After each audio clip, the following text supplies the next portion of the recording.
All right, we are unmuted. I will let you know when we are ready, Kyle. Okay. All right, we're gonna get started. I'm gonna make. Am I the one who's going to be doing the intro? We haven't really I can do talked the that intro over, because have we? this will be me explaining everything. Sure. Let's see. I'm making sure. Click that game. Hey, Void Lord Set 597, how you been?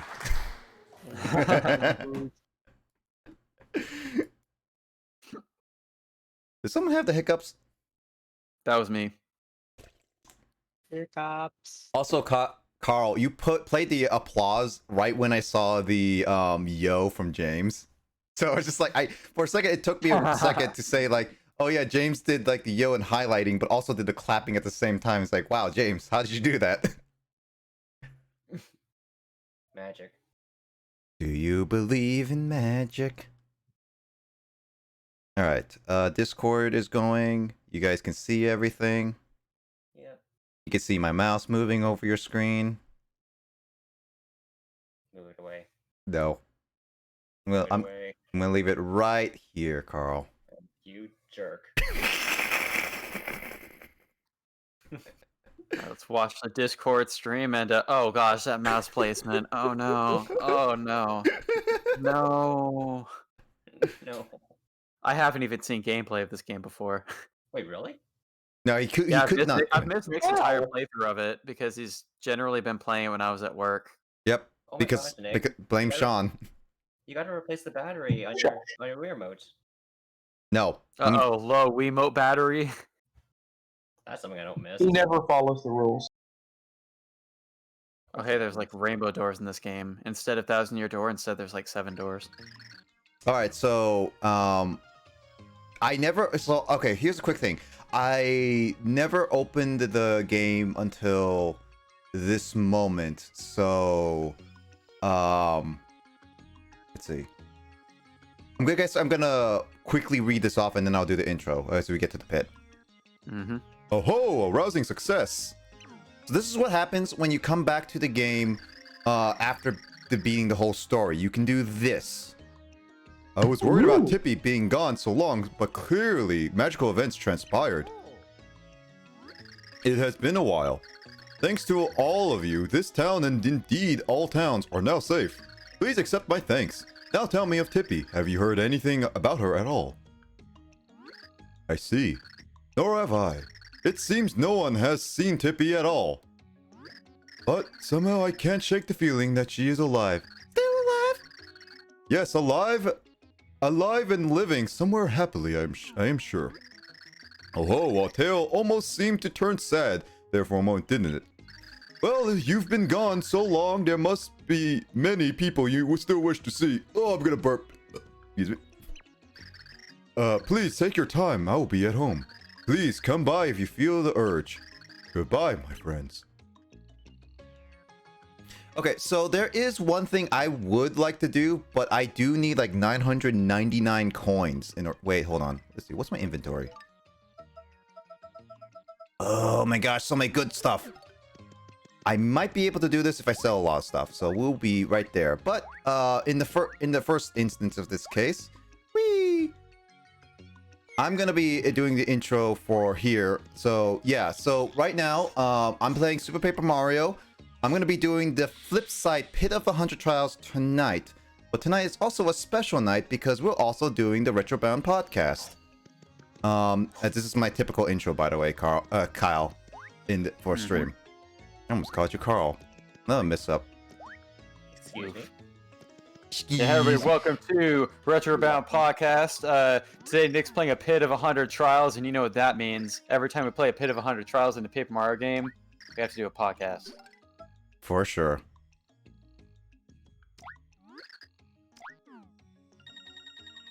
So, I got an idea. An awful idea? No, actually not that bad, because I don't want to, I don't want A to... wonderful, awful idea? Yeah.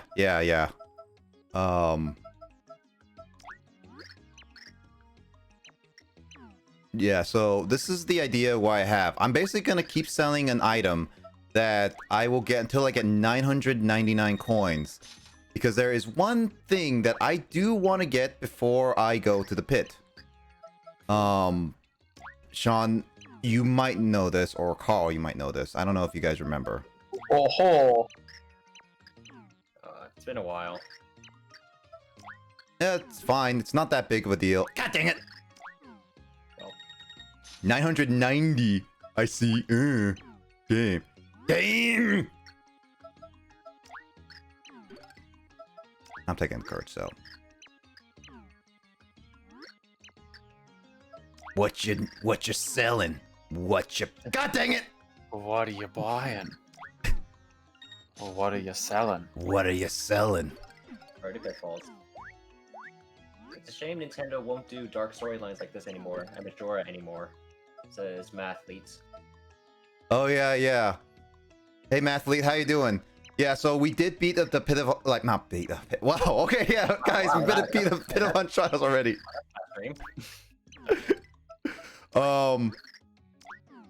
I did beat the story, so this is we're going to the pit of a Hunch-Trials while doing a slight bit of a podcast today. But before I go to the pit of a Hunch-Trials, I want to get one thing. You guys know what it is? Good. If you don't, I'll show it soon. Also, yeah, Duda Game, welcome to the stream. I like the Chungus emote. You're the freaking Chungus emote. I think Sean likes Chungus. I do. Oh, you do. Where'd you get that Chungus emote? Ivy Gen. If Gen wholesome? Carl, go get that. What? Why me? Because I'm saying you should. Can I just use my Celebi emote? No.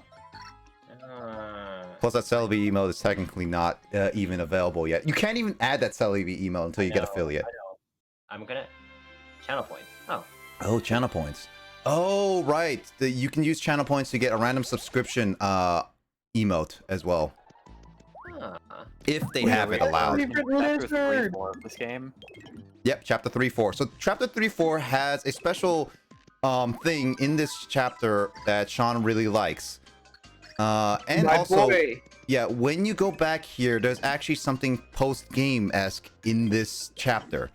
Now, before I go and get some damaged, I want to go to Peach because only hot babes can enter this castle. See, Kyle. Hot babes get you somewhere.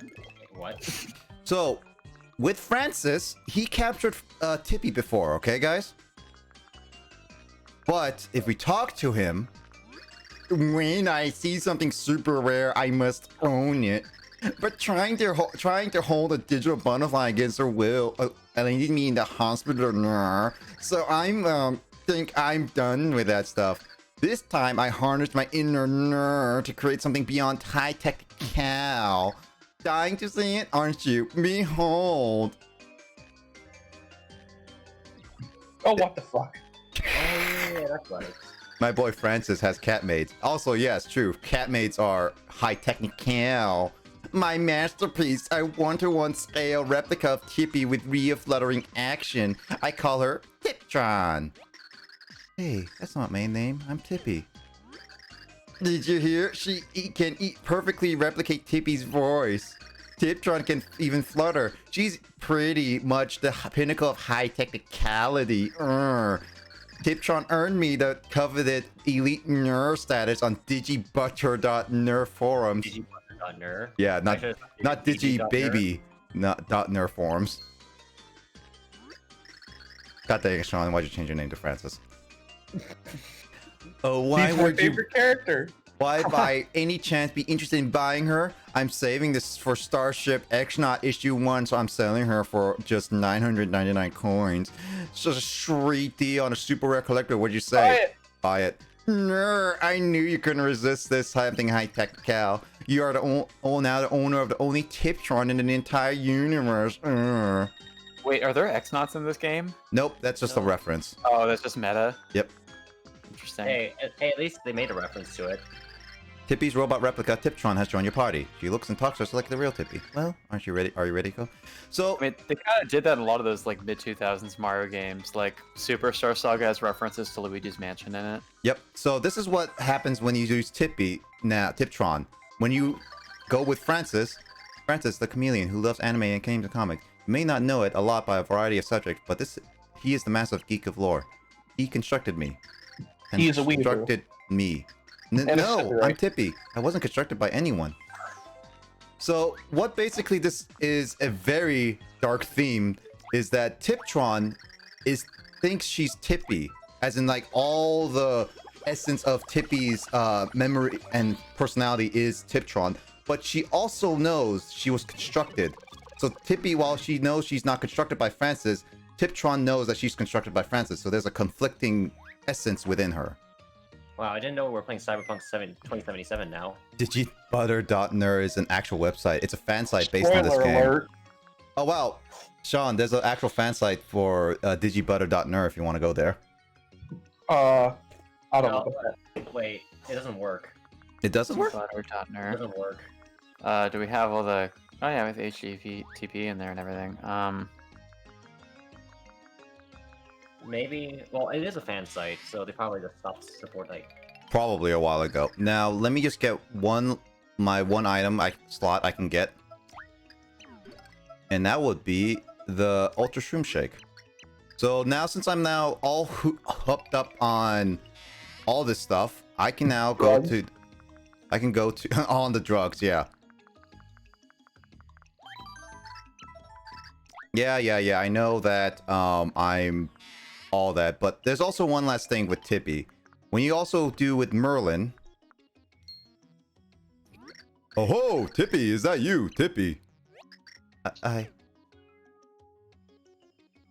Oh, I see. You're one of Francis's creations. Tippy was loved by many, wasn't she? Well, do take care of this one. And that's Merlin. He's the descendant of the Asians who led us here. He's the source of knowledge. Flip side, most people here put their trust in him. Actually, that's not the one. But either way, basically, we have a Tippy that has conflicting thoughts.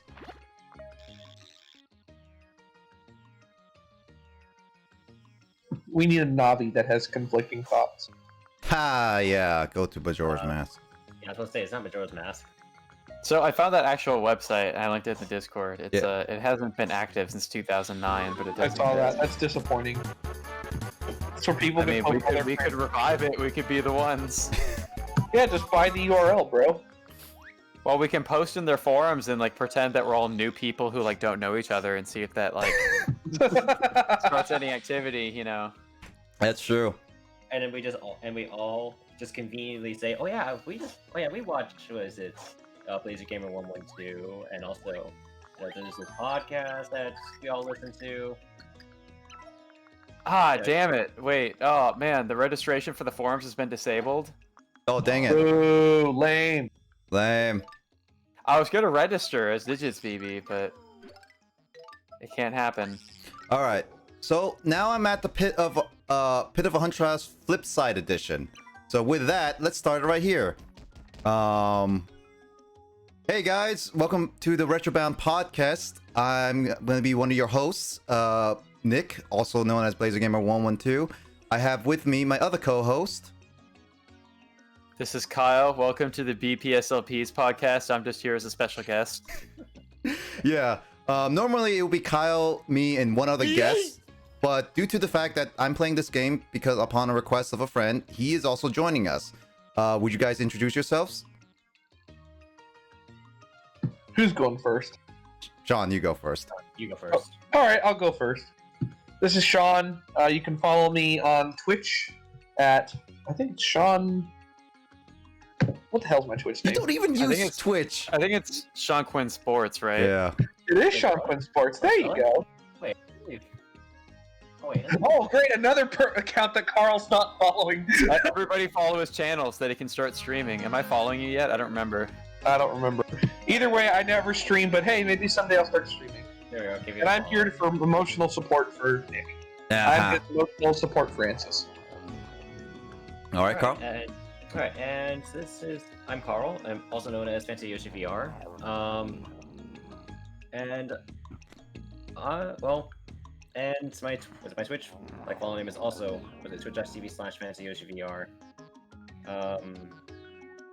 I think that's about it. I don't need to plug it. I don't have to do it in full plug, do I? No, you don't have to. You just have to say who you are.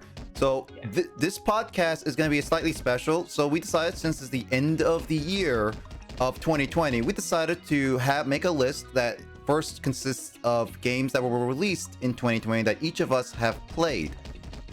This is kind of like going to be a short list for most of us, due to the fact that most of us are not like heavy gamers.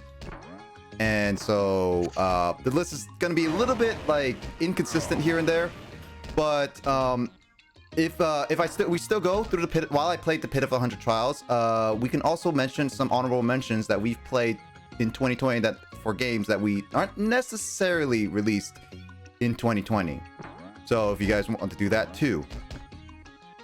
Yeah, so the length of the podcast and what we talk about today will just kind of depend on Nick's progress through the pit. So we're starting with like it's an actual Game of the Year 2020 list, where we're just going to talk about like our favorite games of this year that came out this year. And then if we're still going, or you know, like progress is slow at a certain point, we can talk about games that didn't actually come out this year but we played for the first time this year, or like are worth talking about as like memorable game experiences of the year. And if we're still going beyond that point, we can also talk about games that we're looking forward to that are coming out next year. Yep. And we'll see how far I go. So as we start, I would say I want to go last in the order. So Kyle, Sean, and Carl, who wants to go first, then second and third? Should we go in that order that you just named? Yeah, I think There you go. Carl, what order did I just say? You said Kyle, Sean, Carl. Sean, Carl. Okay. All right. And then when I go down this pipe, we're gonna start. So here we go. That's not down. Bit of on trials. Do you wish to enter? Do you want to leave and go in? Nah, I want to go in. Take me in, baby. Yeet, podcast over. You're not going in. All right, go, Kyle. Okay, so the first game I'll talk about today is actually a game that I have not finished yet, but it did come out this year, and I have played a fair number of hours into it. And it links well with this game too, because that game is Paper Mario Origami King on Nintendo Switch. Woo! The new one. Yeah, so I've played a fair number of hours into this game, but it's been a few months since I've played it now. I just kind of at a certain point stopped playing, so it's just like too busy with other stuff and haven't gotten back to it yet. But I think it's worth talking about as a new game in the Paper Mario series that is still kind of detached from like the story-based RPG formula of the first couple Paper Mario games, but it's definitely like known as the best so far of like the, I guess, more, I don't know what to call it, like the second wave of Paper Mario games, you could say. So it has a different like combat system that's based on like turn-based, like it's like a mix of like turn-based RPG and puzzle, where you have to like line up all of the enemies in a row and fight them. And at first that combat system was a bit weird to me, but I don't know, you get used to it after a while. And I think the boss battles of the game is where the combat system works the best, where it's almost like playing a board game in a weird way. It's a bit hard to describe for people who haven't seen gameplay of Origami King, but yeah, I think it has like the game looks very pretty. It has like the humor in the dialogue and like the charm of like the paper effects. So in the style of the newer Paper Mario games that are just about kind of goofy dialogue and like exploring the paper world of the Paper Mario universe, I think Origami King is a pretty solid entry to that second wave of the series. Oh, nice dot game. How does it differ from games in recent times? You had like Sticker Star, and is that the other one on the Wii? Well, I actually haven't played Color Splash because I don't own a Wii U, but I have played all the way through Sticker Star, and Sticker Star is definitely like the weakest in the series. I would say one similarity it has to games like Sticker Star is that sometimes the combat can feel kind of unrewarding because you don't actually like level up. In Origami King, like you don't get experience from battles, and so sometimes it can kind of feel like battling is a waste of your time. But it's also pretty easy to avoid enemy encounters in the overworld anyway. But I would say the similarity is, I guess just like the paper-based puzzles that you solve, and just kind of the funny banter between characters. Though, Sticker Star had kind of a weird level design where it's like you'd be on a world map and you'd enter each part of the game as if it were like a stage in like Super Mario World or something. And that's kind of one of the more off-putting parts Sticker Star, I think, is that it doesn't even feel like an RPG much of the time. But Origami King actually does take place on like an overworld that you explore, and you go from like one area to the next. So it does feel, even though the battle system is a bit experimental, it does feel a lot more like an RPG than some of the previous second wave Paper Mario games. So Origami King made by the same developers from the past Paper Mario games? Only up to Sticker Star. Ah. Alright, so that's what I have to say about that game. So next is Sean with your first game of the list. Alright, well this one will not come as a surprise to anybody. Was it Carl that told me about Phasmophobia? Nope, me. Oh, you. So, Nick or Carl, yeah, Nick, told me a couple months back that there's this new game that he really wants me to try. I think, Carl, were you the first one to play it or stream it, or was it Nick? I know Nick told me about it first. Who, actually played it first? I don't. We Wait, played Nick. it first together. Okay, so, anyway, make a long story short, Nick told me about this very interesting horror game, and I believe this is the first ever horror video game I've ever played in my life. Not really big into horror. I've never played like Silent Hill or Resident Evil or anything like that. And Nick just said this game's really cool. It's relatively new, called Phasmophobia. And the object of the game was, of course, to essentially collect pieces of evidence using different mannerisms, such as using what's called an EMF reader, or which is like just a little 1 to 5 scale radar, basically, or like a spirit box, which is like a walkie-talkie with ghosts. And this game has just encompassed my life just because of how many different ghosts that you can encounter and how terrifying it is to run away from a ghost during a hunt. And it's really obviously allowed me and Nick and Carl to bond over more multiplayer games. We always used to just focus on Paper Mario games, whereas this game, has brought us together in a whole different way, especially because I'm a huge horror fan. And so it's really been cool. And of course, Nick, I believe it's one person as developer, correct? Yep. So obviously, it's great that we're supporting independent games in that regard too. Just a single developer making this game that I think at the Game Awards won Best Debut Game. Is that Yep. correct? So yeah, the game has certainly made a huge impact. Best VR game. Best And just on it's up Steam, for- yeah, best VR game. Yeah, it's up for Best VR Game on the Steam Awards. I think the game has just been incredible. It's really created great bonding between me, Nick, and Carl, or Carl, Nick, and I. And yeah, it's by far my favorite game of 2020. All right. I was waiting for that. Yeah.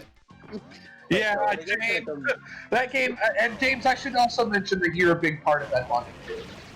I bring in Carl and Nick because we've been playing multiplayer games since middle school, which I think has been High school for me. high school. So yeah, that's true, because we didn't meet Carl until because Sean and I, to give context, Sean and I met since elementary due to band and everything, but we didn't fully bond over until middle school, because we were then taking the same class, and then Carl didn't join us until high school because he was taking a different school and everything. Hi everyone, Yeah. welcome to the High School Band Stories episode of Retrobound Podcast. I would say that Carl, that when we sort of came together, we really obviously we started BPSLPs in order to really celebrate our multiplayer games, and I think Phasmophobia has certainly branched away from just Mario Party, which has been awesome. Yeah, because now we don't have to rage over luck. Now we can just rage over each other's potential incompetence. Yeah, I wonder who you're referring to, Carl. Alright, Carl just got name Okay, dropped. sorry. A good Sorry, segue I for like it. Carl to introduce his first game. Okay, so for mine, okay, so I have no idea what order we're going in terms of, I think Just Kyle's name it going whatever from order you want. I'm saving my favorite game of the year for last. same here. game. I started with my favorite first. Yeah. Okay, so my first game of 2020, okay, so this one may not actually count for some people, but honestly I have, literally nothing. I have very little games to list. So the first game I'm going to list is Super Mario 3D All-Stars. Now, to be fair, this game is a re-release of 3 games, but it technically released in 2020, and I just want to... Hello? Oh, It's okay. Hey, Mike. What's up, Mike? We're doing a podcast right now, just FYI. so... pretty much what I like about this collection is that Oh.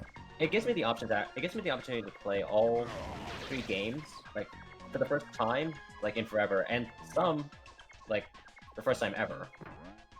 For example, like Super Mario 64 and Sunshine, I've actually never played before until now, and I find them to be actually pretty good. Not, it's my favorite, but I'd still say that they're very good platformers. Now, Galaxy, on the other hand, that's still currently my favorite 3D Mario game of all time. And No doubt about it. Great game. playing it on the Switch is actually amazing. Like, I've gotten fairly used to the motion controls again, and it makes, like, how to say, and also like binding the spin attack to a button and not just like a motion input is actually a godsend, because it actually makes things a lot more accurate for me. Now, the only reason why that I have this game like so low on the list is purely because it is a re-release. But other than that, I've enjoyed my time with 3D All-Stars.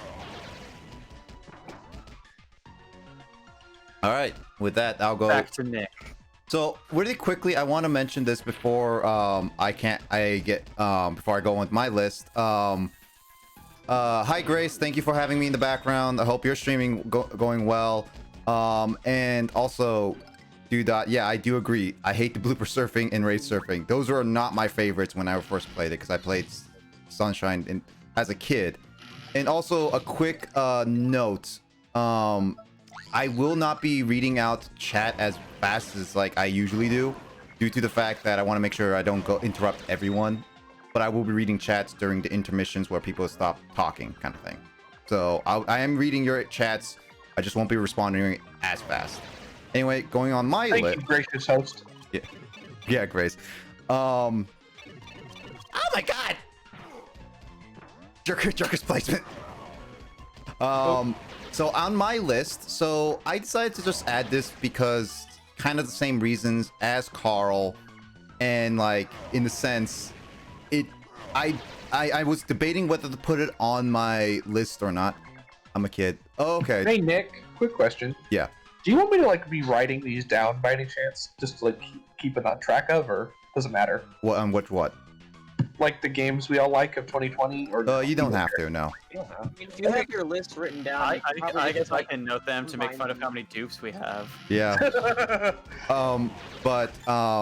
Yeah. So, but okay. That's welcome to the stream. I mean, all of us are kind of like all old here because we played a lot of old games when we were. But I hope we don't make things too awkward for you, dude.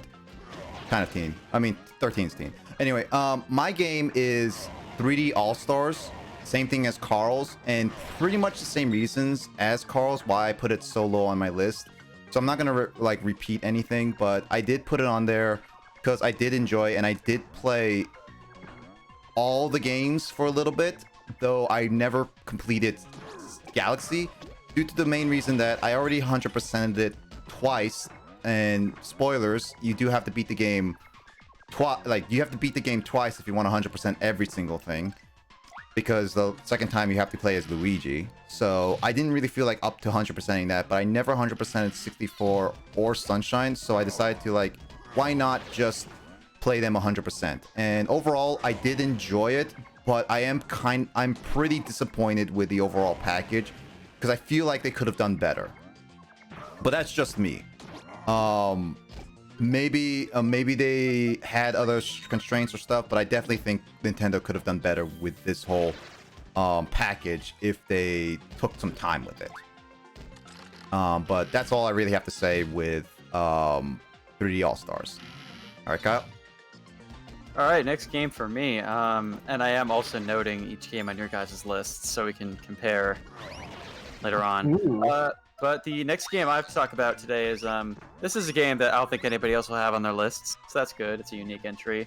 It's a game called If Found, or If Found ... It's a game on Steam as well as mobile devices, and I actually don't remember exactly how I came across this game, but I think it might have been on like the Steam store. I found it in like games that were related to or similar to maybe Left on Red or Imposter Factory, like other games that came out or are supposed to come out this year that have kind of like a narrative focus.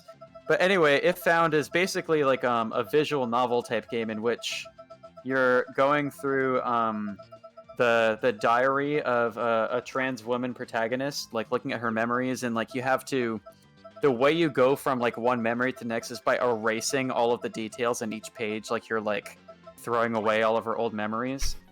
And the game has a really interesting setting where it takes place in Ireland in the 90s, and like because the game uses like a lot of Irish slang and like references to Irish culture, like it has like footnotes in the diary that you can look at to like translate certain colloquial phrases or like cultural concepts, which I thought was really interesting. It's almost like the game had kind of like an educational dimension to it, like teaching about Irish culture, both the ways in which Irish culture is unique and also in like the insight into kind of like the conservative Catholic Irish culture of that time that made this protagonist feel so out of place.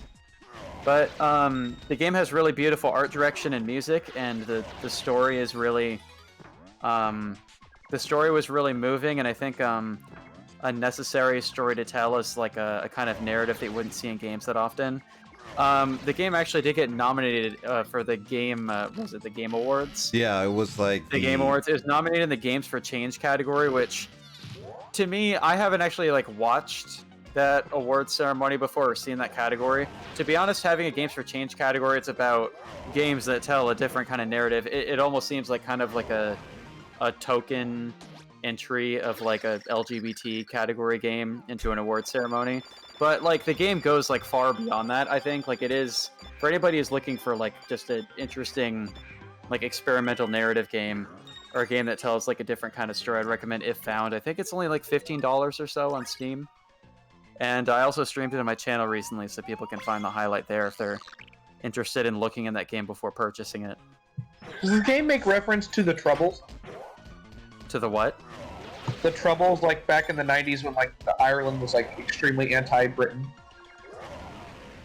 I don't think there's any reference to like Irish independence or anything like that. Most of like the cultural stuff is just like slang between characters or reference to like Catholic like religious traditions. The game takes place around Christmas. That plays a role in it. But there's also another interesting thing I forgot to mention is that there's like a nod to like the punk rock culture and how this trans character finds like a sense of belonging in like the punk scene the first time she goes to a show, which Zombie. And like I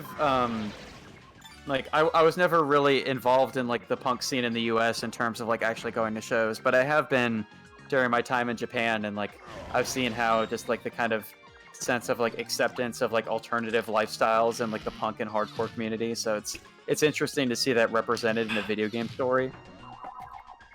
Yep. Sounds like my kind of game.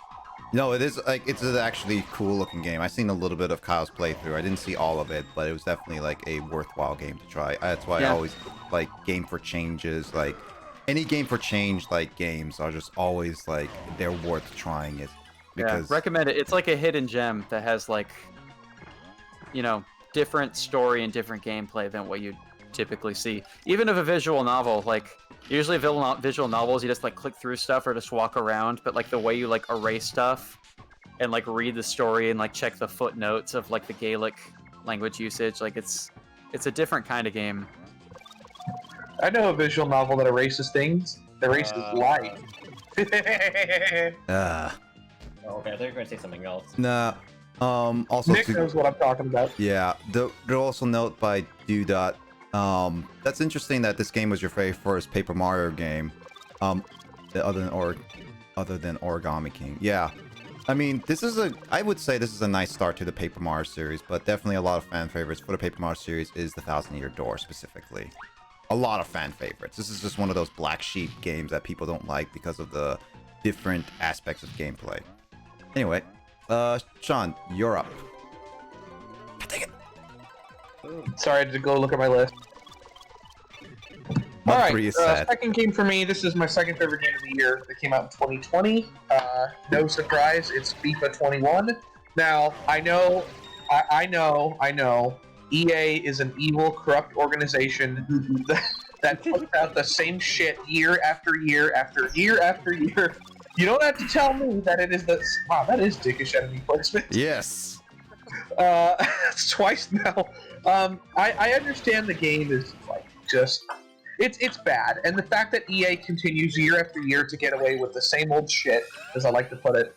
And Madden 21 was the big one of the it is deservedly so is one of the worst video games of all time, and it should be called that because it's trash. But my point to why I enjoy FIFA 21 is I'm a big guy into career modes in sports games. I'm a sports game player. And for me, anytime they can continue to revamp a career mode year after year after year, you've got my money. And admittedly, FIFA 21 does have a lot of new career mode features that I really appreciate, mainly revolving around developing younger soccer players. So that I really do like. And despite the fact that the gameplay is basically the same damn thing, same damn recipe, same material, and nothing really has changed the last 6 or 7 years, and I'd argue the games just have continued to get worse and worse and worse. I'm still going to keep playing it until Nick eventually rips my EA playing privileges away from me. It's not just Nick, Sean. A lot of us is gonna rip that EA privileges away from you. I keep telling him every single year, do not spend $60 freaking on this kind of game. We understand that you like career mode and stuff like that, but $60 just for that? $60 for just a minimally different game year after year is really frustrating. It does say on his Twitch profile, loves sports games. So everybody go follow Sean Quinn Sports on twitch.tv. So he can stream FIFA. It's funny because I think most of Nick's audience is not into that kind of thing. Absolutely, yeah. People watching like a Absolutely, Nintendo yeah. channel. Absolutely. But you know what? It is something different. So It is very different. There's Nintendo Sport. Yep. Wii Sports, dude. Fight me in bowling, dude. Dude, You we, know, Mario I'll Tennis. call back you on the guys- PS1. oh my god.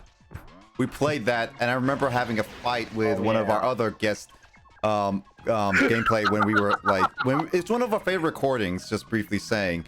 We recorded a Super Mario Tennis on the GameCube, and one of our friends, we name him, we call him Ebo. or He Ibu. and I basically had such an intense match. It lasted for like 20 minutes, and Sean and Carl were just like sitting there doing nothing. It's like, are we gonna play at all? It was I'll give stupid. Nintendo credit. They can make some I think the Wii sports games, they're fun, man. They can get really fun. I remember us recording with the Wii Sports, and that was just, well, something. Yeah, it was. But also, yes, Doodah Gaming. I do agree. Amazing Daisy are really annoying in this game. Kill them with fire. I've been killing them with fire, but I'm on a time limit, James. If you haven't noticed in the top. But yeah. Go ahead, Carl. Alright. Oh, So, Carl, don't kill now people. these guys are turds. They're throwing turds. Alright, you're Paul. holding that pose. so for my next game, that I played this year, that also released this year as well, is Fall Guys. Now, Yes. this game, I think I first heard from Nick. Believe it or not, I kind of dozed off from E3. Hmm. That was like 2019 E3, right? Probably. We all dozed off from I E3. did not actually. Just to quickly interrupt, I did not even know about Fall Guys until it started. Like, I saw it on, and then people were starting to talk about it over the internet. Right. So And even I was remember- late on that. Yeah, I remember Nick pretty much just telling me about it, and also that Sean wants to play. I'm like, Fall Guys? What the heck is Fall Guys? And then Nick literally just said, it's like those the Mario Party mini games, except that's the whole game. And it's like, wait, what? It's a mosh pit game, yeah. Pretty much. It's a And- anti-COVID thing. Yes. So, pretty much, I had my fun with it. However, like, the reason why it's not higher up on my list is for several reasons. The first of which being, it kind of plateaued for me in terms of its replayability. It's like, sure, they introduce new maps and stuff like that, but at the end of the day, it's like, unless you, I guess, have, like unless you have like maybe certain rule, like custom rules that you set, like maybe such as, or maybe do like a tournament style of Fall Guys or whatever, which by the way people have done. Like there's nothing really, there's not much else to it, from what I can tell. At least that's for me, at least for me. And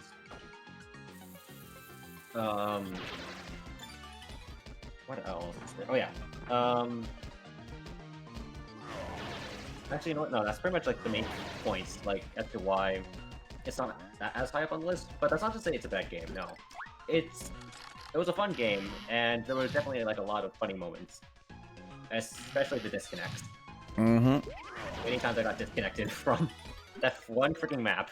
Mm-hmm. What was that one? What was that one again? It was from season 2, I remember. But Oh yeah, that the log thingy.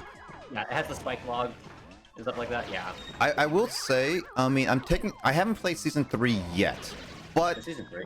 there's season 3. It's been still going on. But according to our resident Smash expert, Justin, who is very great, guys, like he is such Friend a great, of the show. yeah, friend of the show. One-time guest. Yeah, you should follow him on Twitter. Paragon Greninja. He says season 3 is actually much better and more fun than season 2. So that's definitely one of the things, is that I feel like with Fall Guys, you should give that a try, and then we'll see how that goes for you. I will say though, like if there's one thing that I want that, in my opinion, that would make the game a lot better, private lobbies. Like have the game so that you don't just play with random strangers. Like give the opportunity, give some options for people that that just want to play with friends. That could work, yeah. Alright, your turn. Okay, so also, dude. Okay, hey, real quick about Fall Guys. I'm just gonna say it. I can't stand the game and the fact that if you don't, it's sort of like Pokemon Go, where if you stop playing it for a while, good luck keeping up. I mean, I would say for Fall Guys, you just have to get used to it, because every season's different and everyone's new at it. So it's just one of those things you just have to pick up and go back into it a little bit. But yeah, dude, I agree. Pit is very hard. I remember going the 1,000-Year Door one before, and it was, I died on that early. This one is like, I'm more prepared because I beat the game already. So that's one of the reasons why I'm doing this. Also, yes, Among Us did come out in 2018, so that is a, yeah. It's a 2020 game. Oh, wait a minute. Yeah. Okay, I'm just gonna put it out right now. I know we're gonna get to you, Nick. I'm sorry, but Among Us is in my honorable mentions, but it's a 2020 game as far as my concern. I know it came out 2018, but who was playing it last year? I dare you to say. Last year, I mean 2 years ago. Yeah, like exactly. This game came popular in 2020. It was like Nirvana's Nevermind album. Like it was useless. Nobody. What a comparison. No, but I think you're thinking of Bleach. People cared about Nevermind when it came out, but the first album, Bleach, like nobody knew the songs from that Nirvana album until years later. There was the one, it was that or the Pearl Jam album, where it like came out, nobody cared about it, and the next year was like, holy crap! That's what Among Us was. Yep. And still, Sorry. Among Us is one of those things that I remember seeing like on sales. Like, hey, I want to get like 8 people together as friends. Like about literally, no joke, about 2 weeks before it got popular. And it was just like, I can't find people. And then suddenly it got super popular, and it's like, well, I guess I missed the opportunity to play it before it got super popular and oversaturated with people playing it. But anyway, hey Luigi Fire, Blazer is 1/3 through the trial. He is filled with determination. Thank you so much. Yeah, the pit is going pretty fast for me, faster than I expected. And I'm sorry I didn't mention it. We're doing a podcast right now, so I'm only rereading chat and answering questions when we're doing in between talks. Just FYI.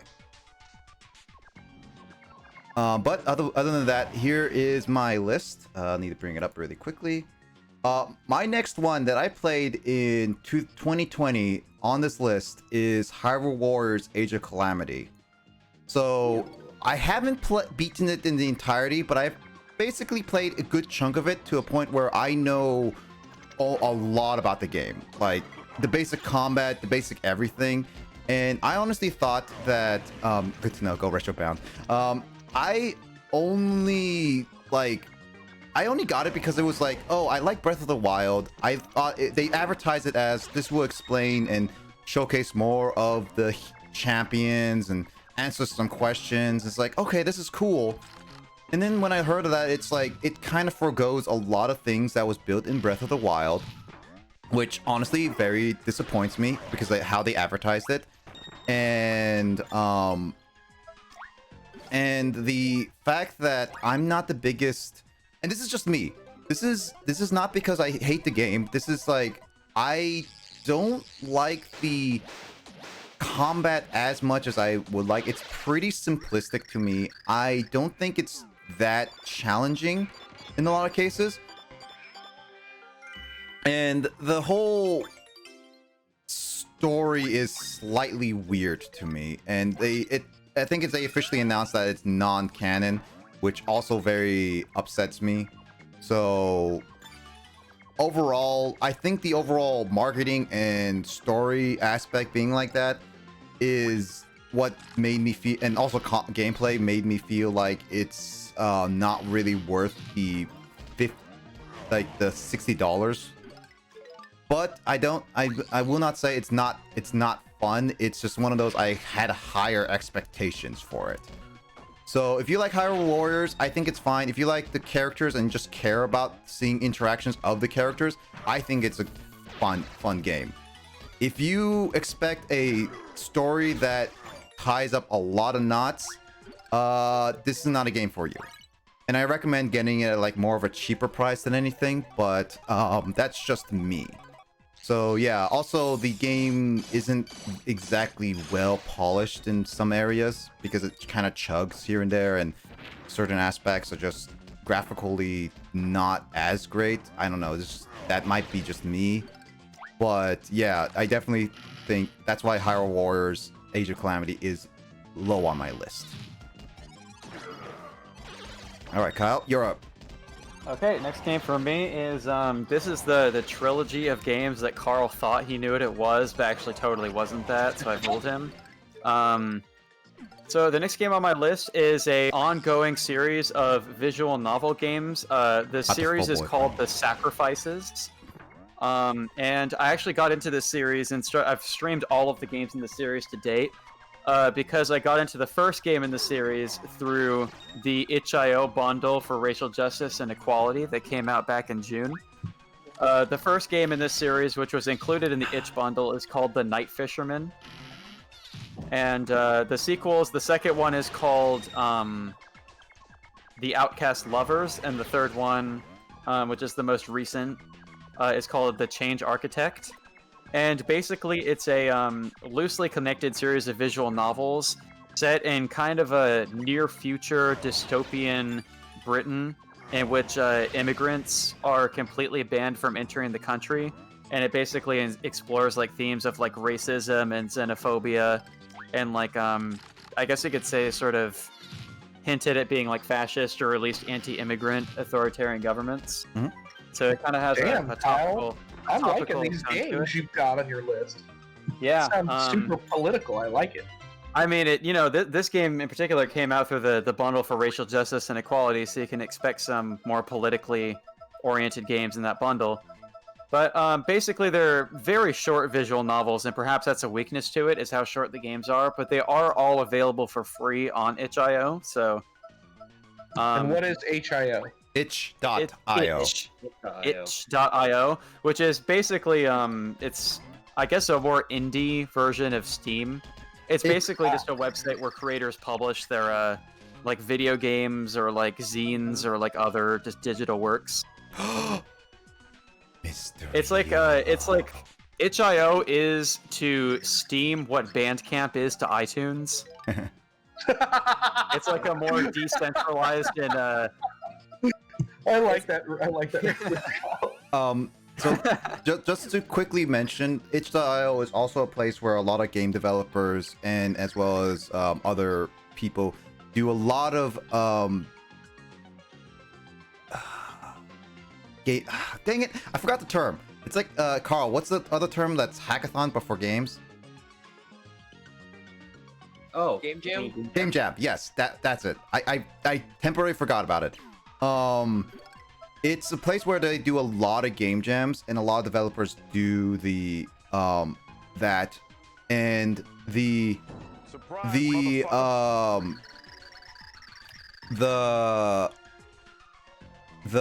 itch.io is great for all that stuff, and the specific bundle that we're talking about was out during the whole culture shift thing, and a lot of developers put it I can together. explain the bundle very quickly because I think that's worth a shout out for this year. But very quickly before you do that, hey Matt Star, how you doing? Quickly mentioning, I am doing a podcast, so I am reading chat as I go, as we talk during breaks. So what we're talking about is 2020 release games that each of us have played. So if you want to hang out and check it out, we're doing it as I play the Pit of 100 Trials. But hey, welcome. Also, Bunker and Good Game is Sage Sonic Adventure. Yep, there you go. This is the low-key Game of the Year ceremony for Retrobound podcast. Yep, and also there's a shout out for him. He's a good streamer. Go follow him. Yep, definitely. Yeah. So, on the subject of 2020, I guess just gaming in general, real quick shout out to the itch.io bundle for racial justice and equality. It came out in June of this year. It's no longer available. It was a temporary thing, but it was a huge bundle of games, like basically over 1,000 contributions of video games and other software, like soundtracks and like tabletop games, that was compiled on that site in the wake of the George Floyd police protests. Yep. And basically it was a bundle that was put together on the site to raise money for community bail funds and legal costs, and it ended up raising over $6 million for those causes within 2 weeks, I believe. Mm-hmm. And to get back to the game I was talking about, so the Night Fisherman was included in this bundle, and it's the first game in the Sacrifices series.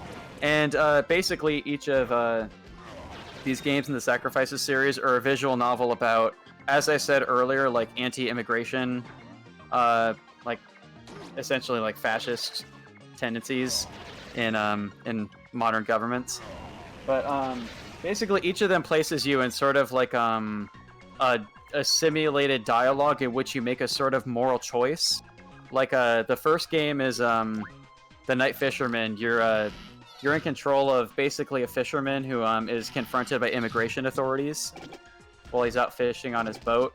The second game is about a gay couple who's sheltering a refugee they found washed up on a shore. And the third game in the series has you coordinating a political protest from afar. So they kind of put you into situations that you wouldn't normally get out of most video games, and I think it's really interesting in the way that it even just presents these topics to begin with, but also like just the moral choice and the choices that you have to make, and like the I guess the severity you feel in that moment of like the choices you have to make. So the games are very short, but they feel very engaging and very real. And as I said, those are all available for free if you just search like the Night Fisherman, and from there you can check out that game for free, and the rest of the games are available for free on itch. Yep. And yeah, they're planning. They've started the series planning to release one new game a month, but I think they've been taking a month off for December for holiday reasons. But each time they release a new game in the series, I've been notified about them by email, so I can plug any future games they put out. Yep, that's the itch.io. Right. I remember telling at least Kyle and James about it, and they both have it, so it's a big bundle worth. Alright. Sean, you're up. Yeah, while you were telling me about itch.io, I'd never even heard of it, so I just created an account while Kyle was talking. I first heard of it through this bundle because Nick plugged the bundle back in June. So. Yeah, no, itch.io cool, is a great place to look for like random indie games and to support them, because it's a great place for them.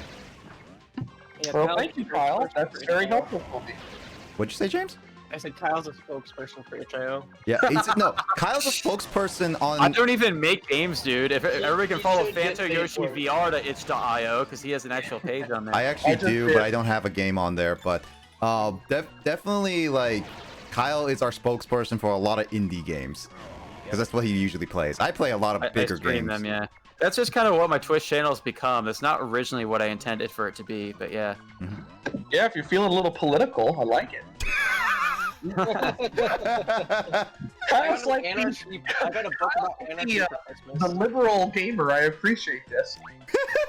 And I'm not saying that as a conservative because I'm not a conservative. I'm very Right. openly liberal, but that's very funny. You appreciate these games that are speaking for social justice and diversity and equity and inclusion. So Mm-hmm. My sister's boyfriend got me a book about anarchy for Christmas. That's pretty amazing. is your sister a part of the Black Bloc? No, but Wow. she's she's a teacher, Shroops. and she also was a social studies too. I think. Sounds like she needs to make an itch.io. Eh, Yeah, dude. I should tell my mom to make an itch.io. Back when I was still at Western, like, I was just, like, going through some books or whatever on, like, a bookshelf in my house. And my mom, for some reason, still has a copy of the Communist Manifesto that she had when she was in college. I'm like, Mom, I didn't know you had a phase like that, but I took that copy of Marx and kept it for myself, actually. I feel like Anyway. you don't even need to be a fan of communism to read that. That's such it's an important book of history, really. Right. All right. Anyway, to me, wow, that was a very entertaining conversation. I'm gonna echo Carl here. I too got Fall Guys thanks to Nick really came up big with the indie games this year for us. Okay, that was just an quickly indie to game. say that I follow gaming news almost religiously, so I get to see a lot of what games are popular and what games deserve recognition. Okay. I will say that I feel like Nick, and not to add flexing to you a little bit, but I have found that you actually have got us on games that became popular like a couple weeks after we started playing personally. Mhm. Like Phasmophobia, I think was not that big back in October and September when we started playing it, and now everybody and their mother, like Markiplier, PewDiePie, Jacksepticeye, they're all playing it now. So credit to Nick on that. Anyway, sorry. To Fall Guys, in addition to Carl, I think I picked up Fall Guys around the same time Carl did. Great multiplayer game that we've also bonded over. Although I must say that I put it a little bit lower on my list. I started with my favorites because I've gotten to become less and less a fan of it. Just as it went the way of Pokemon Go, where when you play it religiously in the beginning, and even if you're not very good at it, you can still enjoy it. You can make it toward the top. But I found now that so many good players are playing it still, and the bad players have sort of moved on to the point where, let's say you're playing, you get through one round, you're running into so many people that intentionally will try to kick you off, or there's just no way in hell you have come anywhere close to getting a star, or whatever the term is. I don't remember what it is. It's been so long. But either way, the crown. I just found that as more time goes on, you're less and less likely to win a crown, and that kind of ruins it for me a little bit. Because while it is fun to play with friends, it's not that much fun if you can't accomplish anything with it. So, but it's still back when I originally played it. I had lots of good times with it. No, not so much. Yep. Also, quickly reading the chat. For me, Game Jolt, after many years of possibly the very first FNAF fan game ever, FNATI 2020, I feel like a hand of format very well and cranked up a notch. Yeah, Game Jolt is also another place, but it's not as popular as itch.io. Also, yes, I'm drinking soda, Mountain Dew again. There it is. Ooh, Green okay. screen Mountain Dew, guys. Sponsor me, Mountain Dew. You're drinking? Uh-oh. Do it. Someone mentioned Among Us earlier.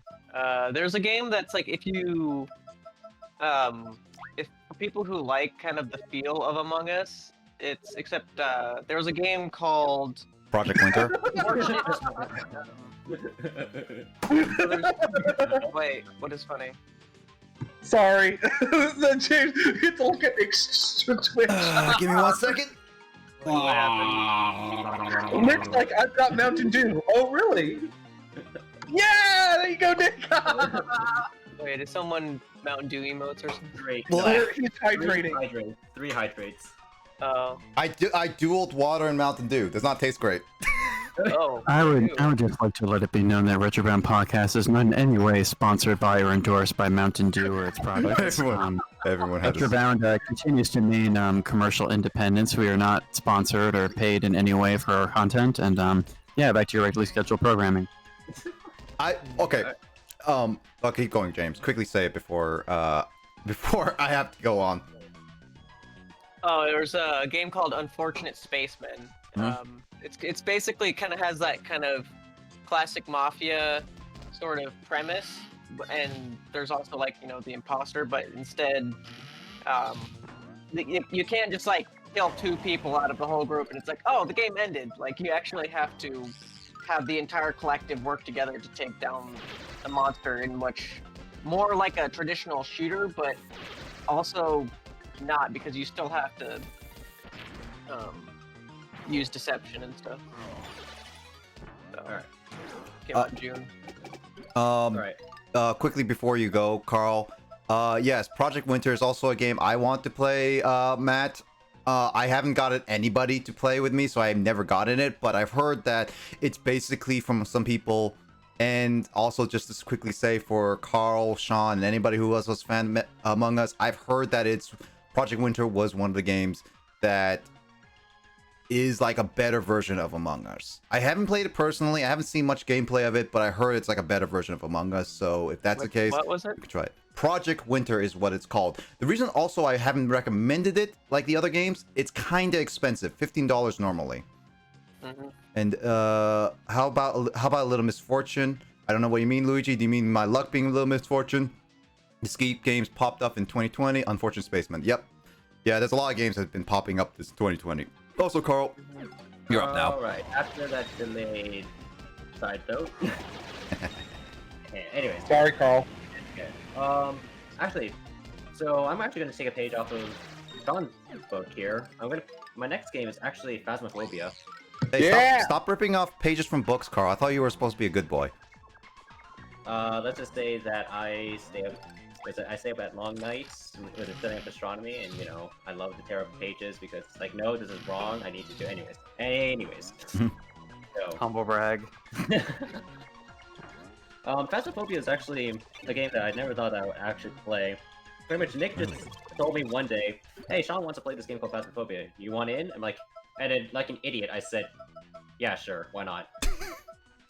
So, yep, and that's how I was pretty much just dragged into it, and ever since then, it's actually been quite a lot of fun. So, unlike Fall Guys, I would say, seems to be a lot more to this than there seems to be a lot more like fun content. I would say. So what I mean by fun content from my perspective, what I mean specifically is there's a lot more funnier moments that could happen, purely because not only is it like the party smaller, like compared to say Fall Guys is like 60, like up to 60 people in a room. Yep, about there. Yes, it's 60. About 60. Here it's only up to 4, and not only that, the game is a slow burner. So because you have to essentially grind to level up and get access to more difficult areas, and actually do like that because that keeps the game fresh every single time you play it, and especially if you start adding in like newer players in, it becomes hilarious. Actually, if you want to see some context for that, go ahead and watch Grace's perspective and my perspective on Phasmophobia was on our streams last night. Yep. On that, because it is hilarious. Yep. It's only fun in games and hilarious until you put me in a prison. Yeah. Yes. But Yeah. Sean ran away like a little Baby. Hey now! baby, because there was a Revenant thing. It was only. But here's the thing. Pony, and it hunted. The first time it hunted, he ran all the way to the other side of the prison and hid there and would not leave that corner. Yeah, he was just like, He went no, you guys come absolutely and get me. batshit insane. Hi, Sidon. Also, hi. How you doing? I'm still working on that list, Sai. So I'm gonna try to get it to you by tonight. By the way, I want also to quickly point out that That's I so will not be satisfied with Phasmophobia, Carl, until Kyle joins us in one of the games. I mean, I'm down for it. It's just most of the time that you guys were playing that game is when I was still working regularly, and so the times didn't line up. But I guess now that you guys play it, and now that Grace has been playing it too, I'm probably gonna get sucked in at some point. So I'd be willing to try it out. I think it's on like an sale right adventure. now, so you can get it easily. Oh, sure. I didn't even think about adding that to my wish list or anything, but I'll look into that. Yeah, no worries, Sai. Also, Sean yells at me a lot for doing stuff like that. yeah, no, I do it too. Also, yes, Little Misfortune. I looked at it. It actually looks very interesting, Luigi. I'll take a look at it more with Kyle because I think he also would like it. Yeah. Nick, when you say it's on sale, yeah, it's like $1 off. It's like literally 10% sale. I mean, it's Kinda silly, cheaper. Okay, it's cheaper right now. I know, but that's kind of silly that I've never seen a game on sale for 10% cheaper. Oh yeah, Matt. Steam. You and I should also play because I know you have Phasma. We should totally like add each other and also play together because I'm down to playing it. Like, do a collab? We could do a collab or whatnot, but yeah, Phasma has been one of those interesting moments. Like, I think like the exact conversation, Carl, was like, I was trying to convince Sean and you were like, Sean was like, no, I don't play horror games. But I was like, but it's co-op, so you don't have to do it by yourself. It's like, and Sean was like, eh. And then you were like, oh, it's like, oh god, it's horror. It's like, yes, it's horror. It's like, why? And it's just like, I'm bored. yeah, let's just do it. It's like, we'll do it together. I hate scary games. I think part of what helps Phasmophobia make it so popular is while content-wise it's a very bare bones game. I think the fact that it can be rather accessible to players who don't necessarily have like what you'd think of as like conventional gaming skills like platforming and shooting. So, Like even if you aren't like big into like platforming and shooting or otherwise games that require like complex movement, you can still feel like a valuable part of the team. It's like a game you could drag a family member into or something for for laughs. Yeah, and one thing is like I mentioned this before, and I also agree with people, is that playing co-op really in horror games, it doesn't make it as scary as you would think. It actually makes it more You are entertaining. fake news. You are fake news. That is bullcrap. Alright, so Especially when you're playing with me, you meet Nick and Carl, or you meet James and Carl, and you make that stupid noise, and then you close the door on me. I was just gonna say, just to like wrap up my points, that yes, it is like pretty much just going off of what Dave said. Yes, it is kind of a bare bones experience, but there seems to be a lot more memorable experiences with it because, there's just so many like missed opportunities that can happen, and a lot of the times it's just hilarious. Yep. But yeah. Also, just to quickly read, Phasmophobia, I do know it's like made by one person that all of us know. I enjoy horror games. I just need to get the game, which might take some time, which is fine, Luigi. But if you get it, we can all totally play. But I mean, it's understandable. Phasma is still scary to some people, so it's understandable. But you need to get out, yeah. Also, quick in mind, Sai, we are doing a bit of a podcast right now, so it's a little. I think it. I'm playing Pitiful 100 Trials while we're listing the games that we've played that were released in 2020 since the end of the year. So if you don't hear me answer a question or respond to any conversation, it's because I'm trying to be nice and let everyone finish their thoughts before I even read off the chat. So I'm doing it while, I read off chats while we are in kind of a switching between people talking. Basically avoid just what happened. Yep. Because I was trying to collect my thoughts, but then everyone just keeps jumping in. I think what happened is that we like to monologue after your point. Yeah, no. Good analysis. Yeah, But I'll so. try to look at me. I'll try to be a Okay, little thanks, I Sai. was like, okay. I was like, okay, I'm just gonna sit down. Oh my god! Amazing Daisy! Ah! What was Carl trying to say? He doesn't want to monologue too long. Yeah, because I already said my point. What's going on? Maisie Daisy. You're Oh, getting man. just shoved around. Yeah. All right. Okay, your turn, Nick. Yep. Okay. So my next thing is on my list is actually it's gonna be another repeat. It is Paper Mario: The Origami King. So I played a little bit of this game. Because Zelda wasn't. I played this game and I actually enjoyed it a bit. I'm definitely not as enjoyed it as much as, like, I played Paper Mario Original on N64. I've played Thousand Year Door at 3 times at this point, and I play, well, 4 times technically because of Book of Mario. And then I played all of Super Paper Mario, pretty much. I've seen all that it has to offer, and I'm playing Color Splash right now. Not Sticker Stars. The only one I've never played, but Origami King I enjoyed. I'm not the biggest fan of the combat system because it's kind of weird. But the music is great. And the reward system is like you get a lot of money, so I think it's all right. It's definitely better than Color Splash because I mentioned this while I was like playing Color Splash with Carl. The Color Splash combat and the whole thing is not as rewarding as you would say with Origami King. So I kind of feel that is Origami King has a lot more to offer. It's beautiful. It's great, and I'm having fun with it. I haven't beat it all, but one thing I really wish they brought back is the designs of characters, like the original concept designs and a little bit more unique environments like they did in Thousand Year Door, like Rogue Pork and all that stuff. But I still have to see what more it has to offer. I'm planning to finish the game in my own time. Not gonna play it on stream unless it's fully requested by it, but as of right now, it's just gonna be one of those, like, I'll play on my own and I'm enjoying it for what it is, as long as I ignore it being like trying to compare it to like the Thousand Year Door or whatnot. Yeah, the Wii U version is something I'm still planning to play.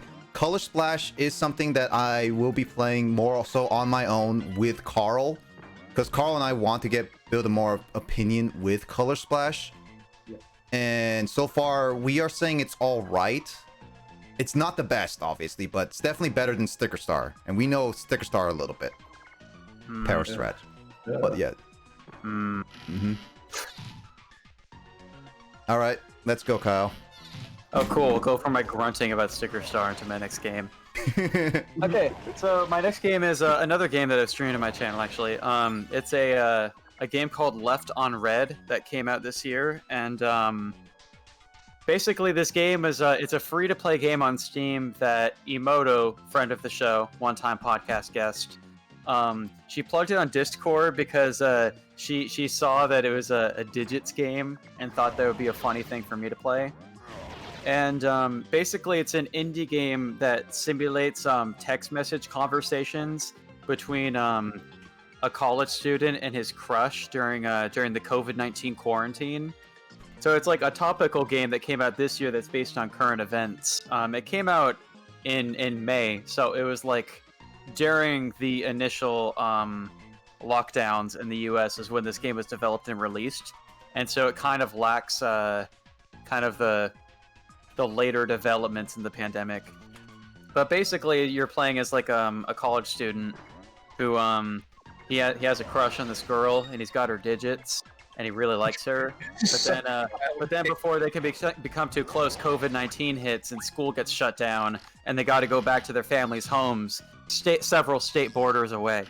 And so this whole game is the text message conversations between the two of them, where you basically like the way you're controlling the game is you're just moving a little block around and you like jump across the chains of text messages that you want to follow.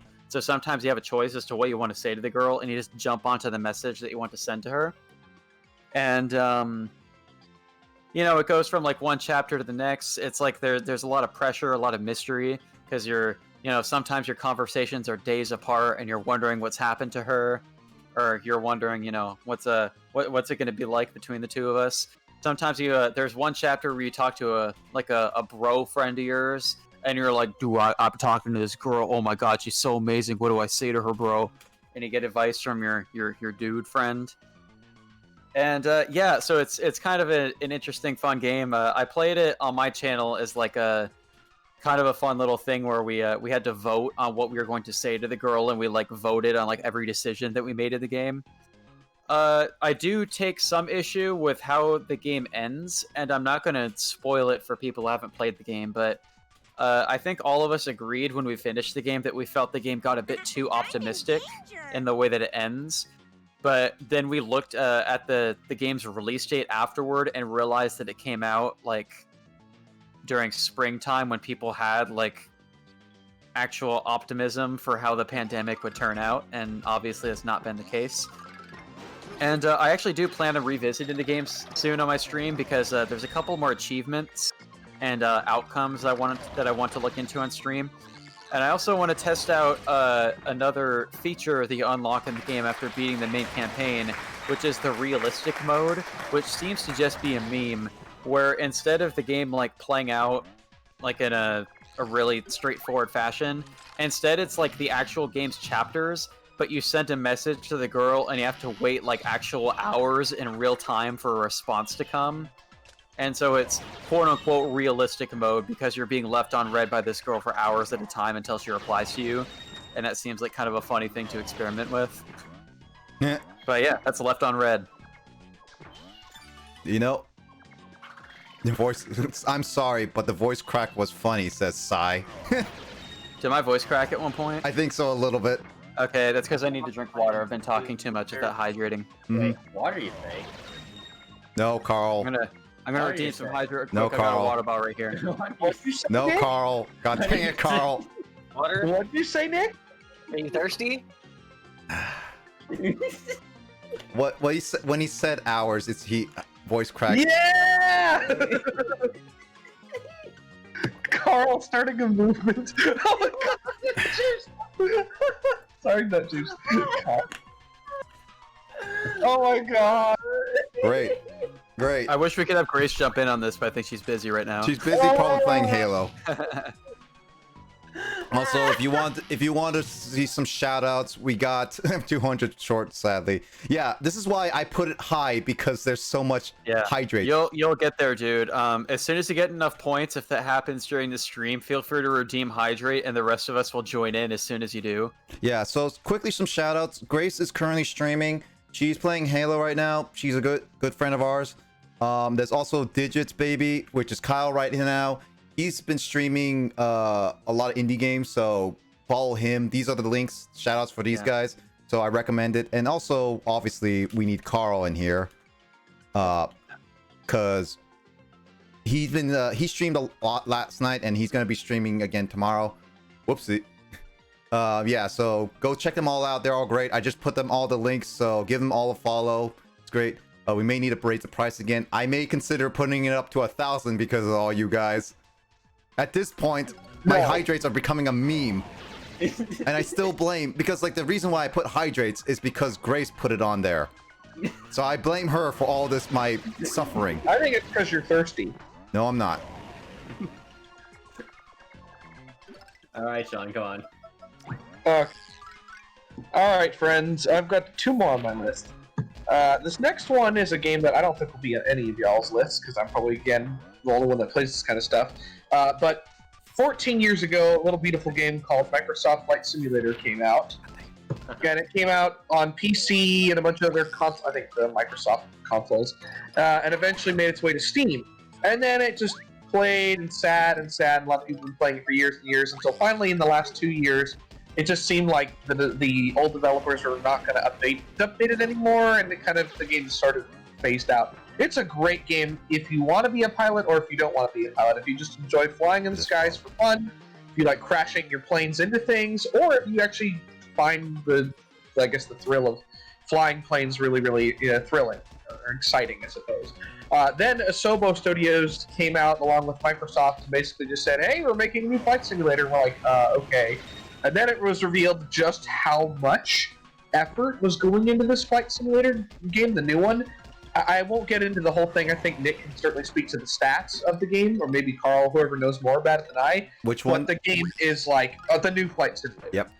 The game is one of the biggest, obviously storage-taking games, and requires some of the highest end graphics, because the game is legit. The amount of work and effort that's been put into making this latest flight simulator version realistic is unbelievable. And as someone that dreams of ever learning to fly without ever having to pay tens of thousands of dollars to do so, this is a great way to really just enjoy the thrill of being behind the controls of a plane and exploring the world without having to spend thousands upon thousands of dollars to learn how to fly. So it's a game I love. I have not played it enough. I really need to play it more. It does take up a lot of time to do, but it's honestly, in my opinion, I believe it is the best simulator based game out there today. So yeah. All right. That game is too big. It's 250 gigabytes, I think. Actually, before I get started on mine, isn't that also the reason why you got a 3500 Alienware laptop? Yes. That is primarily the reason why I spent $3,500 is so that I could play Flight Simulator. Yes. Yep. How's the sound levels? You know, the game actually does run okay on this, but I have found, believe it or not, despite as much money as I put into this game, the frame rate is not where I want it to be, and I have found that I have to play on the medium to lower end graphics, unfortunately, just because the game is such a tank. Well, So. just make it sound a little bit less bad. Even the 3000 series struggle with Microsoft Flight Simulator. That's really good to hear. Yeah. On the related note of Microsoft Flight Simulator, I am considering getting it actually, but only for Series X. Because, well, they're coming with it, and it's just like, why not? Give more reason to use the Series X, and I figured at least it can the Series X should be able to handle it better than my desktop. Plus, I don't want to give out 150 gigabytes just for that game. Hey, it also might be optimized for Series X. Yep, true, that too. I have found that you can enjoy that game without necessarily being techie into the pilot stuff. I think it is a really good game. I'll enjoy it a little bit, definitely. But anyway, Carl, you're up. So, okay, this next game, I don't know if it counts because, as John alluded to earlier, this is his honorable mention. Among Us. I actually forgot that it came out in 2018. Wow, Carl. Yeah, that's right. I told you, we looked at this before. I know, but here's the thing. The reason why I put it on this list and not as part of the honorable mention again, without it, I would literally only have 5 games to list. So, I have 5 games to list. well, I wanted more anyways. Anyway. So, okay. Regardless, though, why did I put Among Us on here? Well, first of all, it came out, not came out, rather, it got popular at the right time, and... Nirvana's Bleach. But, okay. I love that comparison. Go ahead, Carl. Sorry. Let's just say that just like Phasmophobia before, there's a lot of like shenanigan moments that can happen, and essentially in of itself, it is kind of like a horror game, like when you're the crewmates, because you have to be careful like not to get killed by the imposter and stuff like that, and you have to pretty much just fight for your life or at least argue that you yourself are not the imposter. And I just find this, like, the concept of pretty much, I think, with the psychological manipulation in games to be fascinating, especially as in the form of multiplayer. Like, it's pretty cool, and not just as a single player thing. Well, I mean, like, okay, there's some I've seen like psychological manipulation tricks in single player games, but not as much as in multiplayer games. So that's why Among Us is on this list as well. And also, sus. Sus. Sus. Sus. Sus. So Carl's sus for putting a 2018 game as released in 2020. Actually, speaking about sus, I did finish my drawing of... Look at the chat, Nick. Oh my Wait, what? God. I just happened? sussed Carl and he says he's 100% sus. Yeah. Carl, you're too sus. That's the first time I've ever seen 100%. Carl's too sus, guys. Get him out of here. Is it because... Wait. I'm 12. Ah. Oh my god. Is it because I drew Celebi with the sus face? Probably. No, I think it's because you listed Among Us as a Oh my 2020 game. Ban Celebi. Yeah. 67% I got my eye on you. Not that sus. Alright, there we go. All right, Nick. Okay, so as we're going through it, my next one is okay. So I have to explain this briefly. This is an early access game. So while this was released back in 2016, this game did not officially get out until 2020. I think around in May or March, one of those two. And it is a game called Golf with Your Friends. And I actually played all the levels. I know that Kyle also has it, but he is way too salty about that game the first time we played. And so he never wanted to play it, but I remember always dragging James in. And we always have some fun playing the new maps that come out every once in a while. I think it's actually a pretty fun game. And I think it's like a pretty fun game playing with your friends, especially when people get really salty. Everyone's being sus in my chat now. But I honestly do think the Golf with Your Friends is a great game to play with, like, again, with your friends. You guys can make custom like rules, say whether you can bounce, play basketball, play even custom maps. So this game has like a lot of support in the modding community that I think it's pretty well. It's one of those, like, it definitely has like a good following. And I think it can be just like enjoyed by a lot. The only thing I have some bitches. Okay. Welcome back, Duda. The only thing I guess basic complain about it is that there are a few odd out of bound glitches that can cause your ball to go out of bounds, and it may feel like the physics are kind of here and there off, but overall, I think the game is still an enjoyable one, even if it's like simplistic and stupid. I think it still can have a lot of fun. All right, Kyle, you're up. Okay, so I'm actually out of 2020 games on my list. I've already. Oh wait, no. What am I talking about? I'm not out of games. I saved the favorite game for last. Sorry, I was just bluffing. Yeah. How far is everybody else in the list, by the way? I have one more, and then eventually I'm guessing we'll go into our 2021 games we're looking forward to. Yeah, Carl. Okay, well, how many? Then if I have one more 2020 game, and then Carl, you have how one many do you have? I have 3. I have Okay. 1, 2, 3, 4, 5, 6, 7, Nick, 8. good lord! Good lord, dude. Nick!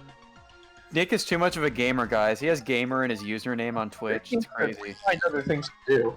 I played a lot of games, okay? And a lot of those games Okay, are kind of what we played. This is a good segue. So Nick has these games on his list because he has played a lot of games. I have this game on my list because it's a game I have played a lot, which is my 2020 game of the year by far. It's Animal Crossing New Horizons, BB, for Nintendo Switch. So I love Animal Crossing. It's great. I got into the series back in well, actually, I got into Animal Crossing back in like 2007 or 8, I think, by borrowing a friend's copy of Wild World on DS. And then from there, I've played at least a fair amount of every Animal Crossing game since. But I think that New Horizons is definitely as polished as the series has been thus far, which actually surprised me, because it's like, as hype as I was to know that a new game is coming out for Switch, I kind of been thinking to myself that, like, New Leaf on the 3DS had, like, perfected the formula as much as I thought it could be at the time. But New Horizons adds all these new mechanics, like DIYs, so you like make your tools in your furniture instead of just being able to buy everything. You can like basically customize everything about your island, like with terraforming. You can like make your island into whatever you want it to be. And what I think some of the things that have made New Horizons such a highlight of the year for me are, one, it came out during the pandemic, and so it was a game for like everyone to play when there was like not much else to do throughout much of the year. And another thing is that it's the first Animal Crossing game that's come out that a lot of my friends have gotten into at the same time. I had played City Folk on the Wii with a friend a little bit back when I was into that game, but like at the time I got New Leaf, I played it a little bit late, and so nobody I knew was playing that game at the time, and I pretty much just like put a ton of hours into that game just playing it on my own. But New Horizons, I've devoted a lot of time to both playing the game by myself, doing things like paying off my mortgage, collecting furniture, catching all the fish and bugs, that kind of thing. But I've also spent a lot of time playing the game on multiplayer and with several friends. And like there have been times where I kind of get in and out of the game, depending on if there's like much going on. But I still revisit the game a lot for holidays or for like new fish and bugs coming out every month. And one recent development is that I just recently bought a capture card, and now me and official_grace, shout out, we look forward to playing that game a lot on my streams because I'm able to stream the game, and like we kicked off my capture card streams by celebrating Christmas in Animal Crossing, and we also plan on celebrating the New Year's countdown in a couple days. So one thing that I think will get me a lot of fun playtime going forward in New Horizons is that I can stream the game now, and so I can show off any like events or updates that are happening. So I love New Horizons. It's my most played game on Switch. It's probably coming up on like one of my most played games ever in terms of hours, because it's, you know, it's a comfortable game to play when you just need something super chill. You can play it alone with friends. There's a lot of stuff to do. If you keep like giving yourself reasons to keep playing, like you want to like get all like the Nook Miles points or badges, like there's always something I've been able to find to do in the game, and that's what's kept me going playing the game like 9 months later. Yeah, my Digits BB Game of the Year is Animal Crossing New Horizons, hands down. Nice. Kyle, tell me how this game has made you feel about landlords this year.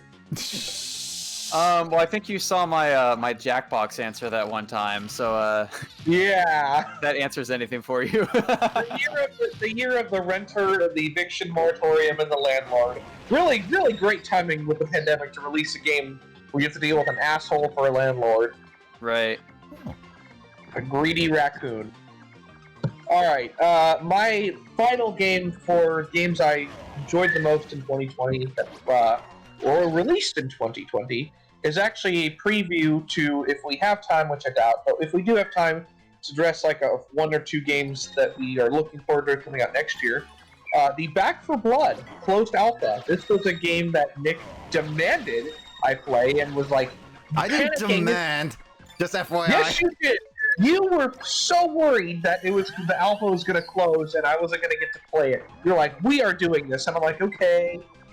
But I will say it was worth it. So Back 4 Blood is made by the same developers that made Left 4 Dead and Left 4 Dead 2, which is a historically well-known franchise if you are a Valve or Steam fan. A great zombie sort of survival game where you're running around with guns, trying to avoid being murdered by zombies and the different types of zombies that there are. I got to play the closed alpha just for about an hour and a half with Nick and ya boy. And I must say, it is a great game. There are a lot of bugs, of course. However, the game is not expected to come out till late next year, so there's plenty of time to fix them. I definitely can see me and Nick, and of course Carl and James and James, of course, played the closed alpha as well. Yep. Also, fuckers are stupid. Yes, that's very accurate. And so are those damn what is it? The giant one-armed guys. Whatever the hell they're called. Sluggers or something like that. Slugger, whatever the hell they're called. It is going to be a very fun game that I can see me, Nick, and James having a lot of fun with late next year. So if you guys are any fans of Left 4 Dead, Left 4 Dead 2, we got to play the closed alpha this year. It was a lot of fun. I highly recommend it, and I'm looking forward to when it comes out next year.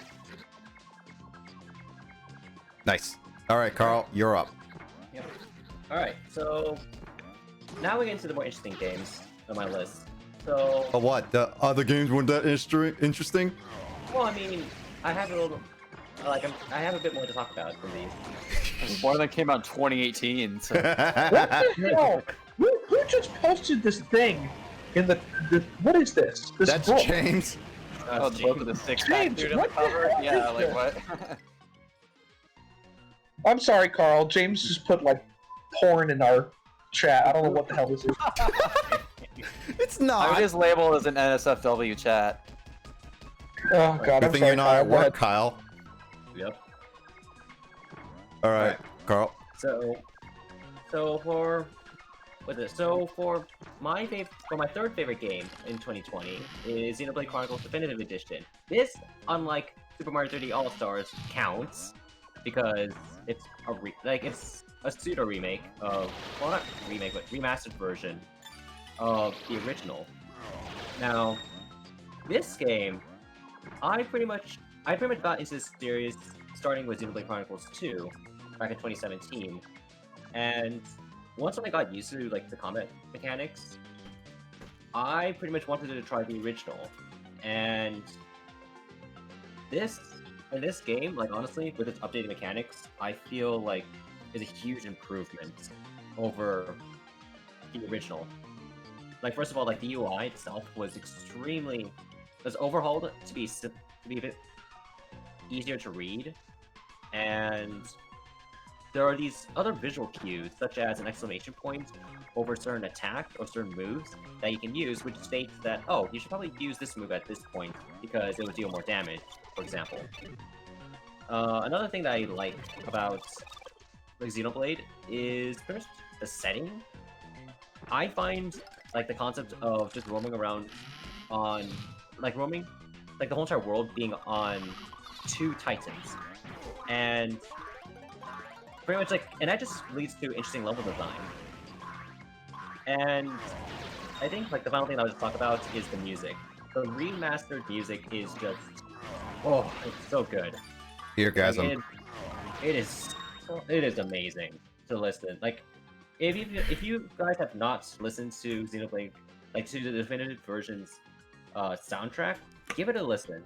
Heck, even give the original a listen as well. Like, both are equally as good in my opinion. All right. Quickly saying in the chat, Luigi is asking, wait, where is Pants at Work on ratings? Sounds like that game did not come out this year. Yep. Also with the Definitive Edition, I forgot that it actually was released this year, but at the same time, I only played the Future Connected, so I didn't play the whole game. Oh so, yeah, there's added content. That's right. Yeah. So, man, no. Still one of the things I technically have not played the main campaign, in my opinion. Link's Awakening is also great. Yep. You done, Carl? Yeah. All right, cool. All right, next on my list, on my long list of things. So this is going to be a slightly weird one for you guys because this is kind of out of left field, but it's called Puyo Puyo Tetris 2. I actually enjoyed the Puyo Puyo Tetris first game because I'm a sucker for actual Tetris. Honestly, I like Tetris, and Puyo Puyo was an interesting concept. I'm just not good at it. Also, I just like the funny cutscene of rated E game that has a lot of innuendos in it. Trust, it has a lot of innuendos. And I actually was excited to try Puyo Puyo Tetris 2. I haven't beat the campaign, but I played it and I still enjoying the gameplay and all that. It has online multiplayer, which I could play with other people if they have it. But for the most part, Puyo Puyo Tetris adds both Tetris players and Puyo Puyo people together to play a game, and I think that's actually pretty cool. I think what really charmed me is like the different types of characters and the overall presentation for the game. I think it's like pretty well made, in my opinion. It's definitely not for everyone because you could say like it's a very anime-esque style game. So, but I think if you like either Tetris or Puyo Puyo, this game actually has multiple like different ways to play each one, and as well it has online and has a pretty good cast of characters to play voice acting and everything. So I think it's worth the $40 I paid for it, and definitely it's one of my more favorite casual games. I like to play it on the sides every once in a while because I have like quite a bit of casual games I like to play, and this is like one of them. Mystery Dungeon was also released last year. I'm glad you like Tetris because I cannot do that game at all. Tetris is actually one of my favorites. Like I like to play. I mean, Tetris 99, as you guys, I think Kyle has mentioned that I played over close to 200 hours on the Tetris 99. Yeah, you have a lot in that game, dude. Fight me in Tetris Attack though. Tetris Attack is the game that I'm not great at, but Kyle is better at that one than I am. still need to beat our goal of getting a minute in super The 1 hard minute mode. challenge, yeah. Yep. Let's make it happen. We can stream both perspectives as you requested, even Yeah, though both you can see both on one screen. Yeah. But yeah, Puyo Puyo Tetris is my... What game is that? 1, 2, 3, 4, 5, 6, 7, 8 game? Number 8 game. Oh, don't worry, you've got like 10 more. Yeah. Sean and I will just be here chilling. Yep. All right. I'm gonna wait to do my 2021 games until you guys are done with your 2020. Yeah, same. I've got like 4 or 5 2021 games. I mean, should I talk about my non-2020 release games, like favorite like experiences, or should I like get into that category next? Or It depends on to you. I have a Over few here. games on that. Sean can also add a few that game because he has already done with his list. So if you want Carl and I to finish our list first, then we can go ahead with sure, that. we could do it that way. That would make more sense You to guys like can finish separate it your into own different first. segments. Yep. Let's speak on it, Nick. You've got like 10. Yep. All right. All right. In this case, then, my second favorite 2020 game of this year, believe it or not, Luigi Fire, is Pokemon Mystery Dungeon Rescue Team DX. That game released in March of 2020 this year. All right, it did. So, yeah, it was not last year. It was this year. Like, I was afraid when Luigi Fire posted that in chat, I was like, wait a minute, wait, no, please don't. But no, because I remember playing the demo in March. No, not in March, in January, and then playing the actual game in March. Yep. So, Pokemon Mystery Dungeon. It's one of my favorite series. It's like, how should I say? I first got into the series with Pokemon. Oh my god, slow down. Sorry. With Pokemon Mystery Dungeon Gates to Infinity, and I love that game despite its flaws. I won't get into it here. Like I can discuss that another time. But in the meantime, so pretty much ever since playing Gates to Infinity, I played its sequel and now this game. And I gotta say, like the remake is amazing, albeit a bit easy during certain points. There's a lot of quality of life stuff that was ported over from Pokemon Super Mystery Dungeon, and like such as holding down the L button and displaying up move menus, and showing which moves are super effective against certain Pokemon. Another thing that I also liked was the auto move feature. Pretty much, if you just want to get a move on and just avoid certain combat, you can do that in this game. Just to get a move on. I wouldn't recommend doing it during the main campaign. I think it's better off in post-game. Now, this game has given me a lot of rage though, especially on stream. Oh yeah. There's way too many rage moments where I'm like, why do I keep missing? Why do I keep missing? I was like, are you kidding me? How did I miss? But despite those, I will say it is still a fun experience. That's good. Didn't Nick stream Pokemon Mystery Dungeon recently? Yeah, super. Super Yeah. Mystery Dungeon is still on a thing, but I only stream it when Carl's is available. But due to recent things, he was unable, so I haven't been streaming it recently. Yes. I should be. It should be coming back soon though. Same thing with other things that are going to be coming back, which I think Justin is going to be excited for. Indeed. Indubitably. All right. Indubitably. I'm also, by the way, on floor 90, so we don't have to rush it, Carl, but FYI on people. Okay. My next one is a game which I'm actually kind of surprised that Sean and Carl did not research this, because I would believe they would add this on their list. Mystery Dungeon and Ranger are the best spin-off. Agreed on Ranger. I played that as a kid, but I might consider playing that on stream at another point. But man, Ranger is going to be a good game. But I'm actually surprised that Sean and Carl did not put this on the list or research when it released, because my other game is technically Unrailed. That game came out a year ago. but No, officially released this year. Oh, see, it is on my honorable mentions, but I didn't. It said 2019, so that's why I didn't. That's put the it. initial release. I looked it up. The official actual release was was this year, Yeah, 2020. 1.0 build came out this year. Gotcha. It's a good game. Good game. It's a fun co-op game. I don't have much to say about it because it's one of those games that it's fun to play. It's a lot of fun to play with friends. It can be a little bit frustrating here and there, but it definitely is one of those things is that it requires a lot of cooperation, and I think it's like with the proper people and everything, and with proper cooperation, I think it can be a really good game. Like, I had a lot of fun with it when I first saw it, and I was just like, I think I remember, like, yeah, because I first played it with both Chris and James, because they were playing it along with Jamie. Carl and Sean got it a little bit later, and I had fun with it. It's just one of those things, it can be slightly stressful due to the fact that there's a lot of, like, you can interfere with each other even when you don't mean to.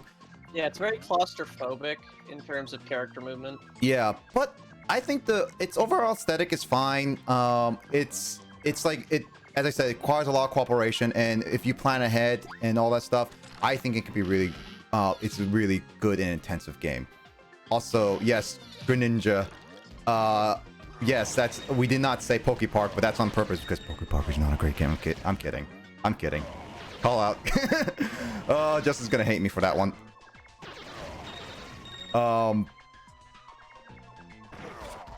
Wait, what's going on? I can't read the chat really quickly. Oh yeah, there's Alt F4. Ranger's so hard. Ranger's hard. I never played the original other series. It's like, oh. It's like the realization is like the game closes. The moment I pressed it, I was like, wait a minute, no. Yeah, I remember that. I said that randomly. Also, check that clip out. It was a funny moment. Yeah, congratulations, Matt, for getting Hoot Hoot finally. Thank you. Thank you for getting... You what, Nate? Justin's already want to fight me. But yeah, that's my... But... Yu-Gi-Oh streams, he wants to fight you. you want to get beaten on Smash again? Justin's angry. All right, Carl, you're up. Last game on your list? Yes, indeed. My final game, my favorite game of 2020 is, predictably, Animal Crossing New Horizons. Animal Crossing New Horizons, baby! Here we go again. Pretty much, Kyle has pretty much listed the same reasons as to why it's a good game, and why everyone should play it. But as for me, like, just to add, like, my own perspective on it, I pretty much gone through the series since New Leaf. Well, but not when it first released. Rather, it was when the update to New Leaf, like the major update to New Leaf, was added, which was Welcome Amiibo. I got that game, I loved it, and then once when New Horizons came out, I was like, oh man, I gotta get this game now. And man, I have not looked back. I've been trying to keep up with daily tasks, but ever since, like, certain events has happened, I kind of had to put down the game a little bit. But pretty much for the majority of the year I played it, I pretty much played it almost daily, and currently it is my second most played game on my Switch, with it, which is only beaten by Smash Bros. Ultimate. But yeah, I pretty much, like, I love the customization of the game, pretty much how you can set up the island, the design patterns of clothing, furniture, and so on and so forth. Pretty much a lot of the stuff. Like, the freedom that you have in the game is amazing. And which is why Animal Crossing New Horizons is my game of 2020. All right. Quickly. Louis... What? Just saying ye. All right. Quickly just saying, Luigi, can you explain what Little Misfortune is to James? Because in typing it out, because I don't know much about it. You do. So I ask you to explain it a little bit. Also, yeah, flip the game. The only little misfortune that I know is she's traditionally seen as an 80 carry. Has 2 flintlock blunder pistol thing jigs. She's a pirate. Yeah. Anyway. League of Legends. Moving Yeah. on. So this is gonna be a solo run from here on out for me because I still got like 6 games to go through. Oh my god, I dude, make played it quick. like 3 bruh. games from 2020. Yeah, don't worry, I'm gonna make them quick. Describe each game in 10 words or less. Well, considering the fact that you guys described like all your games in like 50 sentences. Okay, man. Okay, so my next game is the last technically released game of this year. It is a game that actually James got me into as well, and then brought some of us into. It is Black Wake. It was officially released in this year. Yeah, Black Wake it's a very simple game in the sense of it's a bit buggy. It's not that polished, especially since it's being developed by only like 2 people or something like that. And I find it like it's actually really fun if you have like a lot of people, because the first time we played it on my stream, we actually laughed a lot because we kept like acting like pirates. We kept dying. We played it with like Chris and other people, and I remember Sean tried it a little bit before it got super heavy. But the only reason why is because like one of the reasons why we don't play it now is because it's super resource heavy. So it's not that I don't have fun with it. I actually want to play a little bit more of it later. But the last time we tried it, it was super resource heavy to a point where we had to like just not play it because it was not optimized well. Well, the older Jamie had an older laptop, so that's we had a hard time bringing her into a game without the game just like crapping itself. Yep. Also, I'll quickly say, see you later, Sai. Thank you for joining. I'll be playing Twilight Princess 2 days from now on Wednesday, my time, 1 p.m. Pacific time. So I hope to see you then. Otherwise, yeah, take care and thank you so much for joining. I'll catch you later. Anyway, keep going, James. But yeah, it runs like, at least on my computer, it's run all right with the periodic crash. But otherwise, like once it gets running, it seems to run all right with some, depending on how strong your connection is. Yep. Yeah, but Black Wake is definitely one of my more favorite games that I've played in this recent year due to multiplayer wise. It was just actually pretty funny. I think it's I did encounter a few racist turds, but I did manage to get one of them kicked. Yeah. Yeah, a lot of people kept making weird ones, like on the ships wise. I think one of them kept saying their ship was the Kanye West, so we kept writing Kanye West. So What is that supposed to be? they just wanted to ride Kanye West. But some people named their ships things like the N-word, so like I started a vote. It took a long time because the votes slowly accumulated. But like eventually I got the 5th person to vote kick the captain who named their ship like the N-word. But like actually spelled out, and I was like, yeah, finally. But then we didn't really have a captain, so it just made someone else pick a random captain. That just sounds like the SS racist. Ooh, Yeah, I mean, I've actually played it, and I actually became captain, and I was like one of the best captains because like I actually did really well that one time, but that was like one of those like rare moments. But yeah, I had a mutiny. I had a bunch of people who were like, this captain sucks, and I'm because, well, sometimes you just have a crew that is just incompetent, and so they just like collectively blame the captain. That's great. Yep. All right, so I'm at the boss, so I'll keep talking as I go to the final boss. But I'll say it after I read a bit of dialogue, because this boss is gonna have small bit of dialogue. Give me 1 second. If I can find him. Also, I'm gonna be muted for the next 5 minutes as I put the birds to sleep. Go for it. I'll just be reading this. Hold on. Which one would be a good voice? Let's do this one. Who is that? Oh. Oh god, what is happening? Gotta sing this in sing mode. The chariot fly. Hallelujah. That's like the biggest boss I've seen in. Oh no. The ancients locked me in this wretched place. I am the raffle god. Ragtail. Sorry, Matt Star. Oh, sing mode. I'm sorry, but Fanta Yoshi redeemed it. Why did you wake me from the sweet peace of slumber? I will punish you with death. Soon you shall understand the wrath gods of the wrath of gods.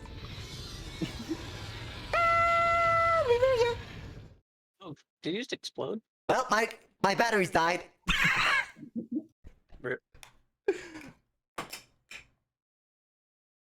Hold on, I got batteries.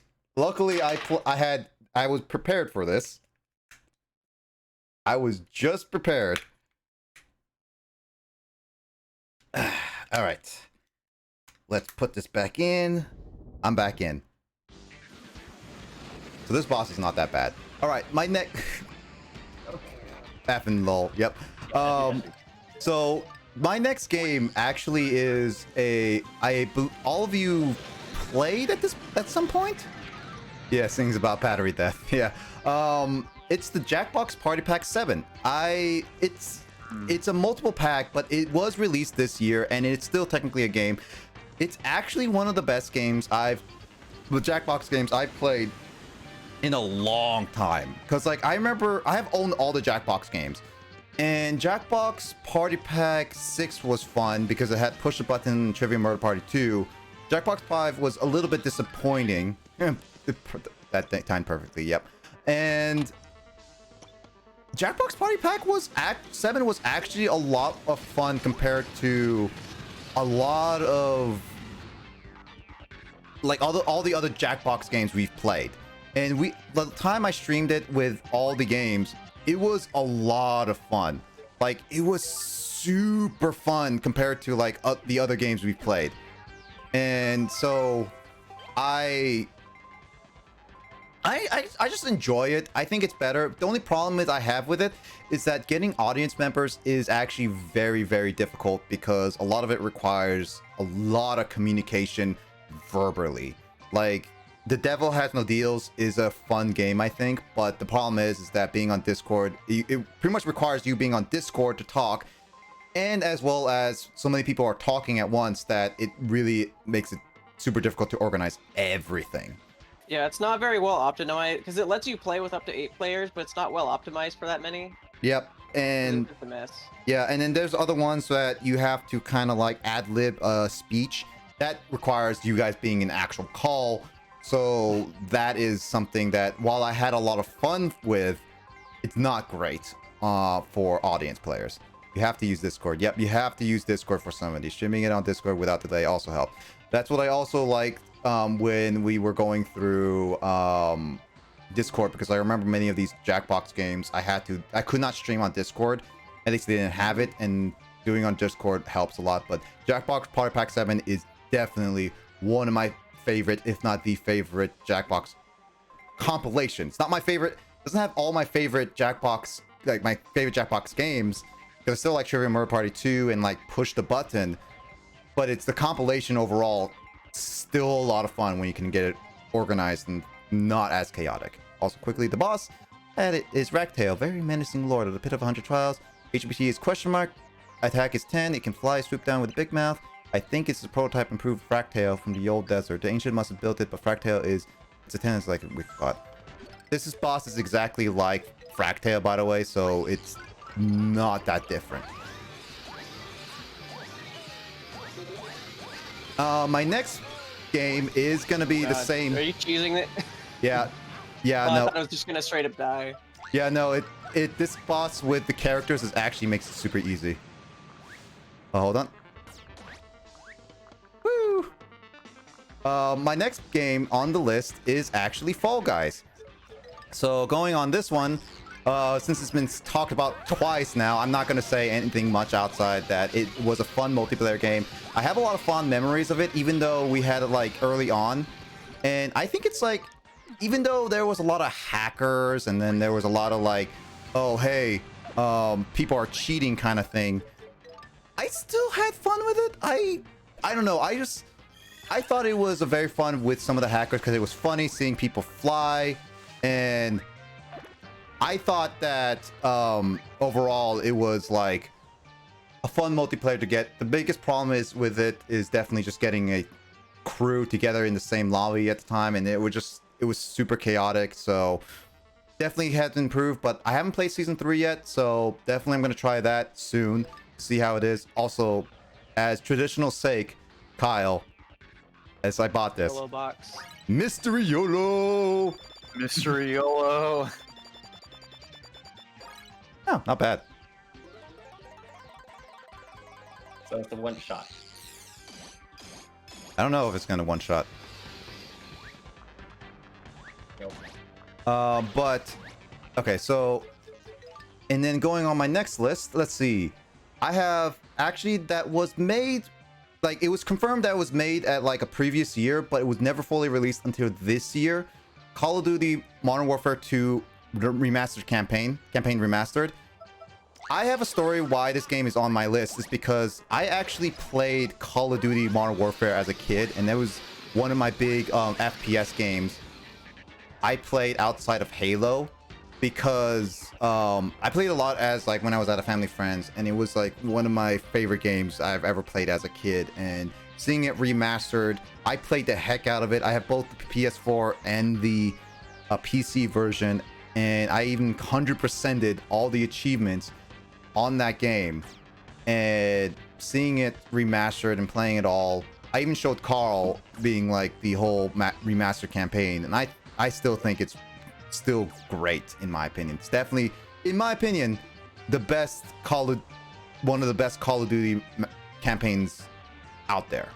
So I highly recommend if anyone wants to try Call of Duty per se. Yeah, What'd you say, Carl? I was impressed by it too. Like, as someone that's not, an FPS kind of guy, I was actually really intrigued by its campaign. Oh yeah, no, I definitely think, like, I need to show you the first one and then the third one, because I think the stories overall would actually be interesting for you, Carl. Gotcha. Ark, I'm done. But you have not yet won. I am not the only monster created by the ancients. Greater terrors await you on the flop side pit of 100 trials. Rock. And quickly going before this whole thing ends, my next game, it has been talked about on the list, is Animal Crossing New Horizons. I'm crossing New Horizons, baby. But this game is not my number one. I'll go into it a couple things. Animal Crossing was my very first Animal Crossing game I've ever played. I've seen Chugga Conroy on YouTube. He's a great guy on YouTube. Play it, New Leaf, and it got me interested. But the reason why I never got into Animal Crossing is because it felt very limiting in a lot of cases, and I didn't like that. And I wanted to do more. And with New Horizon coming out with all the DIYs and then with all the landscaping, I actually very much enjoyed it. And I got it a week after it was released, and I started playing it. And playing it with Kyle, Carl, and everyone else, it was a lot of fun. I think it was worth going into. The reason why it's not high on my list is because the update schedule for it, which made me fall off the road a lot, is because it was slow on getting new content out to a point where I kind of got really bored and tedious with some of the things. Like, once I completed a lot of things, I ended up just being bored on it for a long time. And I just dropped off. I haven't played it in a long time. And so I was just like, yeah, I'm just going to have to just stop for a while and get back to it whenever I feel like it, once enough content's come out. Definitely, but other than what has been said, New Horizons is definitely a game that I very much enjoyed that was released this year. Also, we were brought up in hard times. Modern Warfare 2 online lobbies were brutal. Kids nowadays don't know the real show. I actually never played Modern Warfare online lobbies a lot because at the time I never owned it. I got it like very late, so I never got into the online lobbies.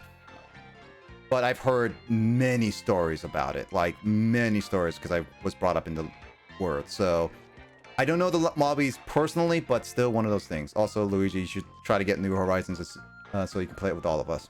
Yes. Also, before I even go to open this case, the last game on my list, which is number one, which is actually one of our the co-commentators number one. Phasmophobia is my number one game that was released this year. Let's go! Dude, Animal Crossing crew, Carl. Animal Crossing, dude. I find it more fun than Animal Crossing because I still play it to this day, and there's a lot of stuff going into it. And as it said, we haven't even gone to the meme side of Phasmophobia yet for all of us.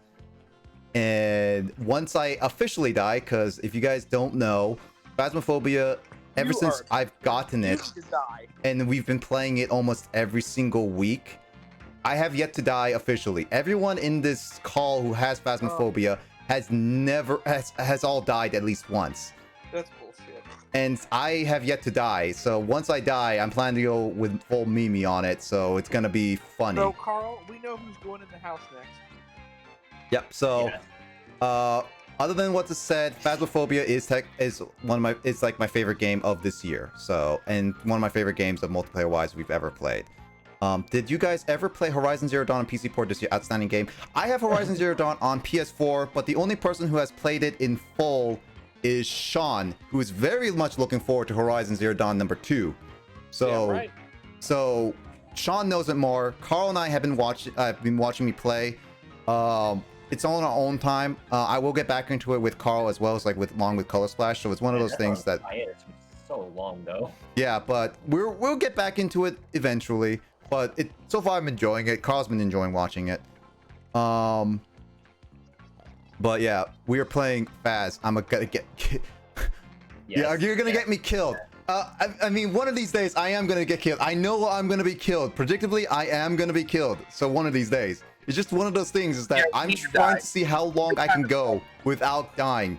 So whenever I die, I hope it's recorded just to see how funny it will be.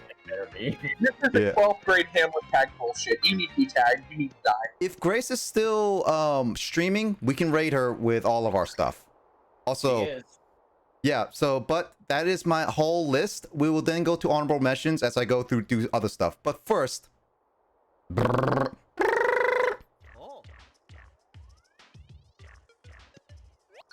whoa, you defeated that monster of a dragon? Really? Crazy. That's crazy. You didn't know how to train your dragon? Reference to a movie. And you were able to clear those 99 other rooms? Boy, wow, just wow, seriously. I'm stunned. Absolutely incredible. Here, for you. Clap.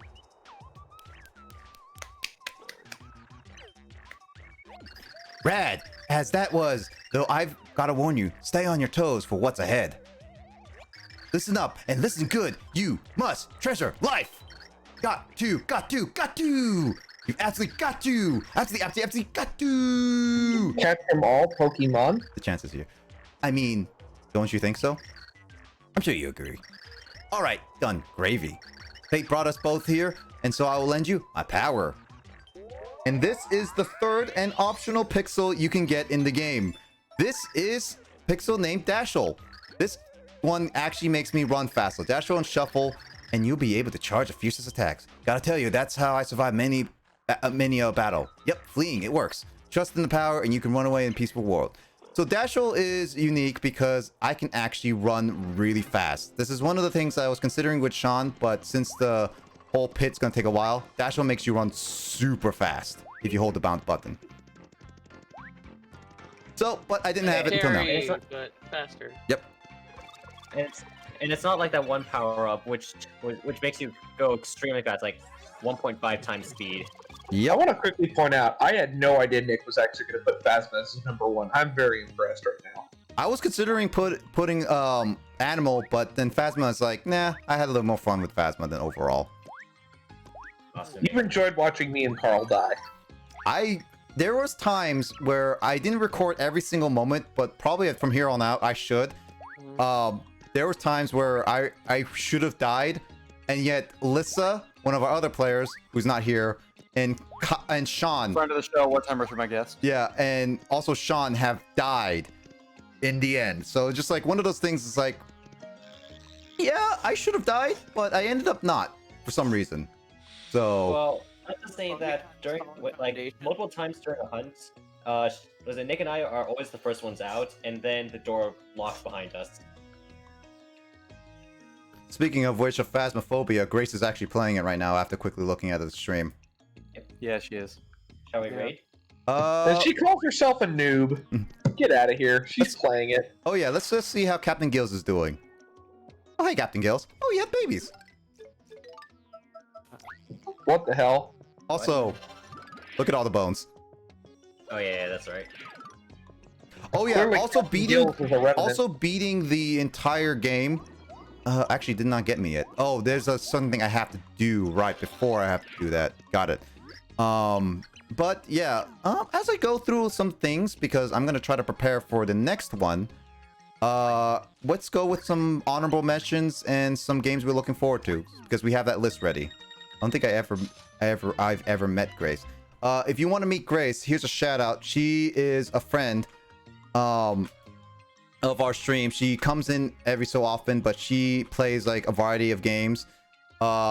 She likes to play Halo, other games, like also PS4 games like Skyrim and Final Fantasy VII. So give her a follow if you feel so. She's streaming right now. But yeah. But let's go with some honorable mentions. Who wants? I'll go last. Let's just list off the games. So Kyle, Sean, Carl, you guys go first with your lists. I don't have the honorable mentions. We're going in the order we were in. I mean, before then. Carl, you can make one right now if you ever want to, or not, or what your games You can you're make one while Kyle and I are monologuing. Also, like what you're looking forward to, if you want. Okay. So I can just give my honorable mentions pretty quickly. So the games I named already are all the games that I would consider to be like a game of the year list for the year 2020. And my honorable mentions are all games that I played for the first time this year, or I guess you could say I played in a new way this year, that did not actually come out in the year 2020, but I think are worth mentioning as some of my favorite game experiences this year. And that's because this year I launched my Twitch channel back in March. I mean, I've had my account for years, but I first started streaming in March of this year. And some of the most notable games that I've played on my Twitch channel this year were Night in the Woods, which I've played through several times. To explain the game really quickly, Night in the Woods is a like a story-based adventure game in which you play as a college dropout who moves back to her crappy coal mining town and basically struggles to fit back in with her community.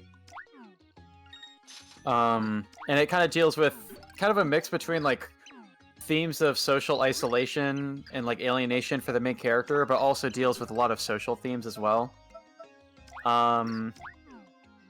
Other noteworthy games from my streams were a game called A Short Hike, which was sort of a hidden gem and like I think the most like surprisingly amazing game that we played on my stream this year. It's another game from the itch.io bundle I mentioned earlier that I just kind of played it randomly one evening thinking it looked like just kind of a chill, relaxing game. And it turns out it's like really wholesome and sweet. It's a fairly short adventure game in which you just play as a little bird that needs to climb to the top of a mountain to make a phone call. And along the way you just meet a lot of other characters and have these cute interactions. And you can like wander around the island like collecting things, going fishing, and a bunch of other stuff.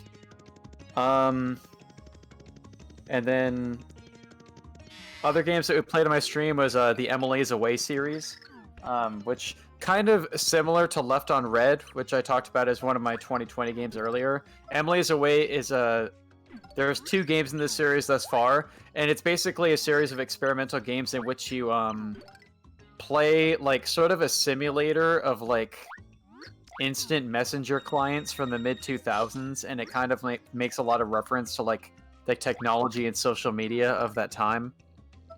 And the last honorable mention game is Pokemon Vietnamese Crystal, which I played on my Twitch channel. What the fuck does that mean? Pokemon Vietnamese Crystal? Vietnamese Crystal? Yeah, Pokemon Vietnamese Crystal is a machine-translated broken English bootleg of Pokemon Crystal version that was apparently released in Vietnam as a bootleg game sometime in like the early 2000s or something.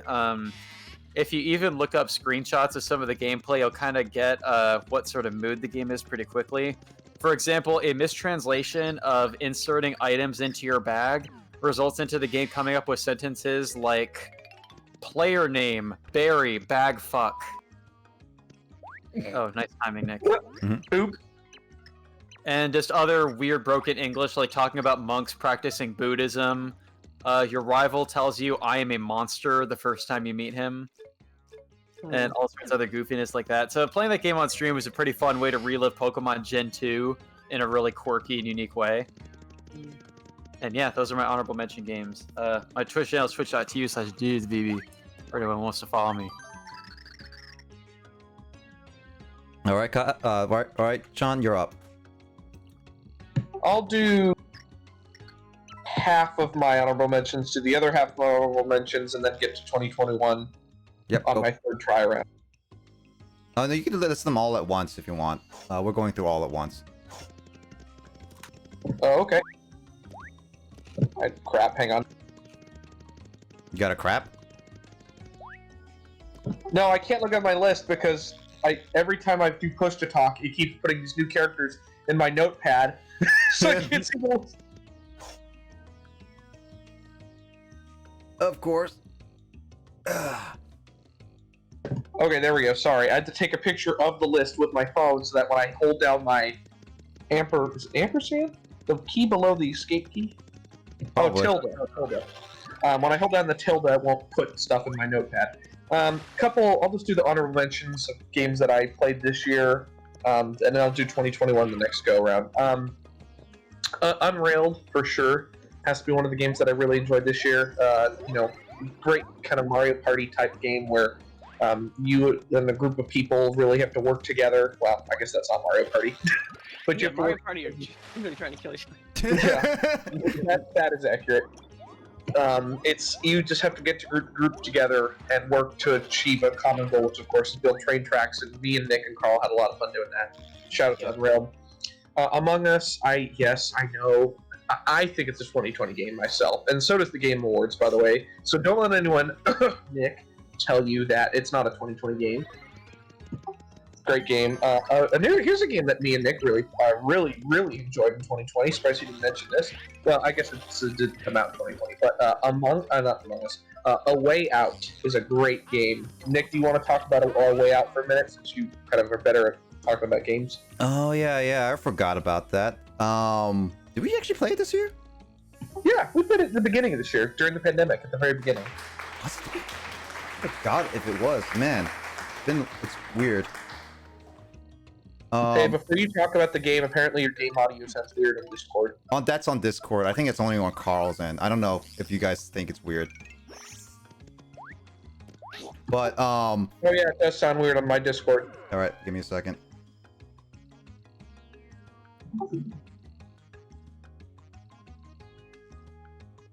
Sound better?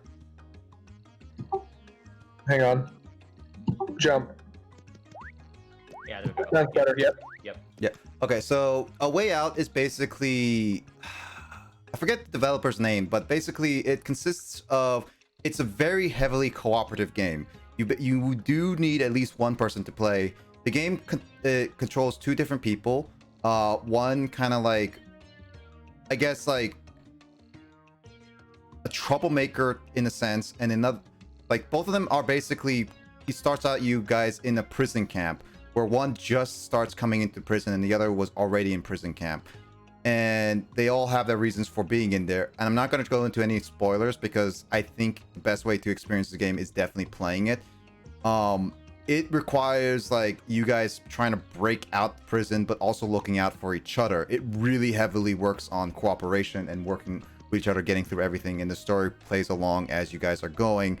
It's a very simplistic story if you really think about it, but the characters are well written, well acted, and like the whole story of cooperation is really great. It's only a few hour game if you guys sit down on it for a while. And I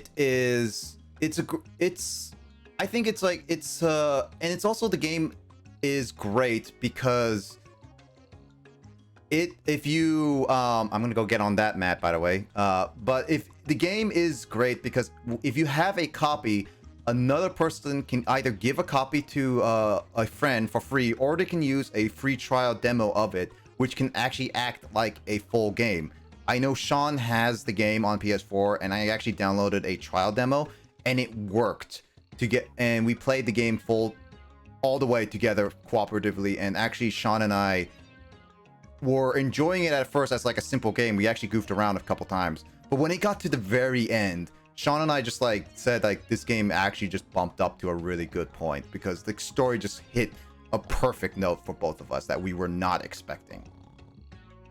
Well, Nick is hydrating since it's. I wanted Nick to go into, since it's one of my honorable mentions, the game's sort of description, because I think Nick does a lot better justice talking about games than I do.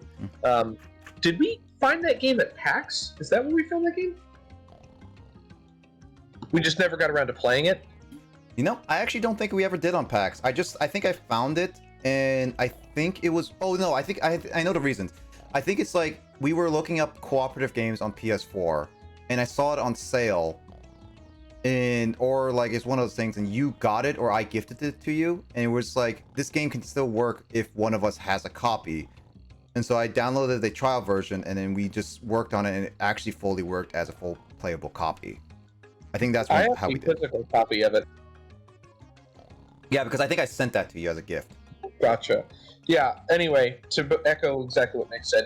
Fantastic co-op game. Could not recommend it more. It seems like just a basic co-op escape the prison game, but the story really takes a turn.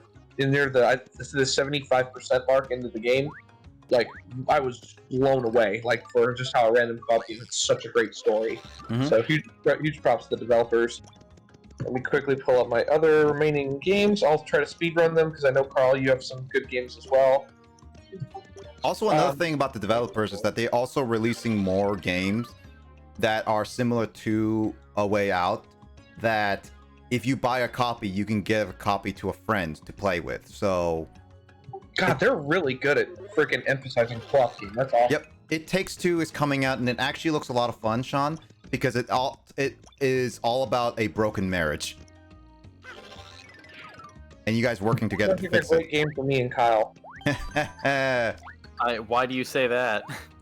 Are we not a broken marriage, Kyle? Thank you everybody for listening to this episode of Retrobound Podcast. I think there's nowhere else to go from here. Yeah, thank you everybody for all the baby, and I'll see you around. Oh, I got to hydrate. Oh, Lord. All right.